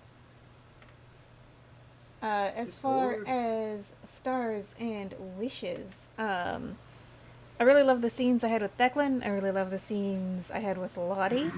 And I look forward to sort of figuring out how Isabeau fits into a world that has mostly forgotten her. Last but not least, Steph. Me, that's my name. Hi, I'm Steph, she, her, once again. And yeah, you can find me under the username Steph Infection pretty much anywhere. I have a couple of things going on. The main one right now is my ongoing playtest for my Car from Brindlewood game that is inspired by the SCP Foundation. I actually have a link to that thing this time because it's happened, so I can do that. Except I was a fool and didn't have it on hand, but that's fine. It's pinned on my Mastodon, which you should follow. It's Steph Infection at basecamp.com. Why did you mumble you're supposed to promo yourself? Just because say I already did. Because I already did. Because I already did. There we go. There's the link to that if you want to see that. Aaron is in it. Jane is in the first 2 episodes. LinkedIn share. Yeah. What? Yeah. That's so sad. I bet links are banned. You probably have to get. Just send it to Rachel and Rachel. Yeah, send it to me and I'll post it. Ah, genius. Yes. I'm in the first 2 episodes of that. I sadly am not able to make it back for the 3rd, but oh my god, that is the vibe of just. I have a tail. Yeah, it's great. The sheer internet mimetic anarchic sensibility applied to rigid structure, rigid mystery, supernatural science of it, and that is exactly the Venn diagram of SCP. Steph 100% nailed it. I wish I could play more of that game. I wish I could play more of that game. Yeah, but thanks. Good, someone else can be embarrassed now. I wasn't expecting it. if I was Go expecting watch it, it. I'd be fine.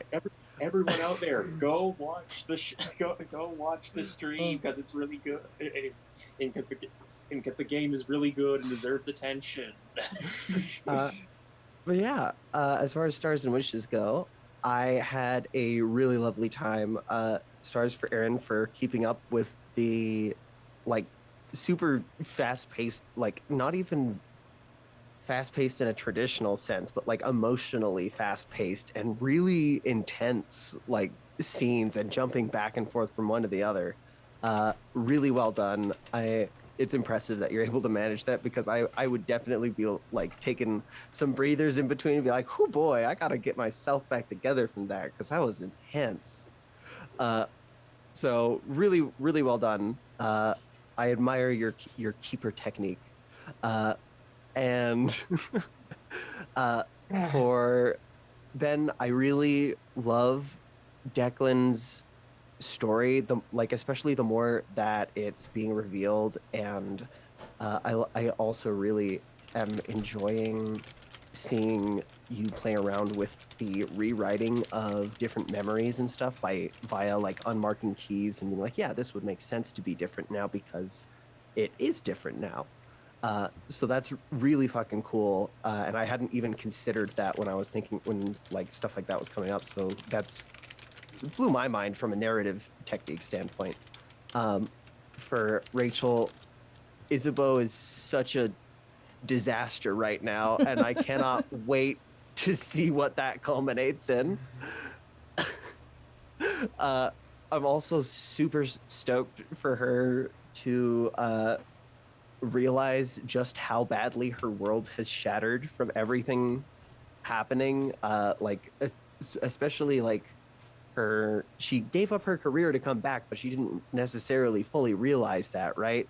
And so, She or is at the very still minimum in denial about it. she Uh, still thinks she's on sabbatical.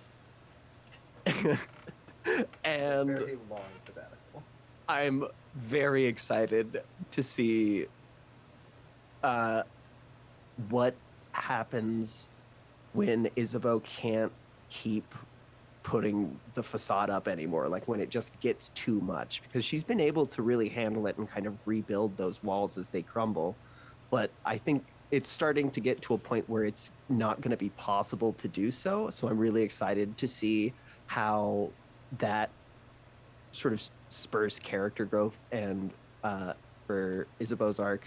And honestly, a very similar stars for Lottie in that it's very interesting to see her come to realizations about herself via the absence of her actions rather than the taking of the actions, if that makes sense. Like that's a very interesting way to go about self-reflection. Yeah. Like it feels sort of like a way in a way that a mirror is being forced in front of Lottie, but also that she's the one forcing it in front of herself, which is very interesting.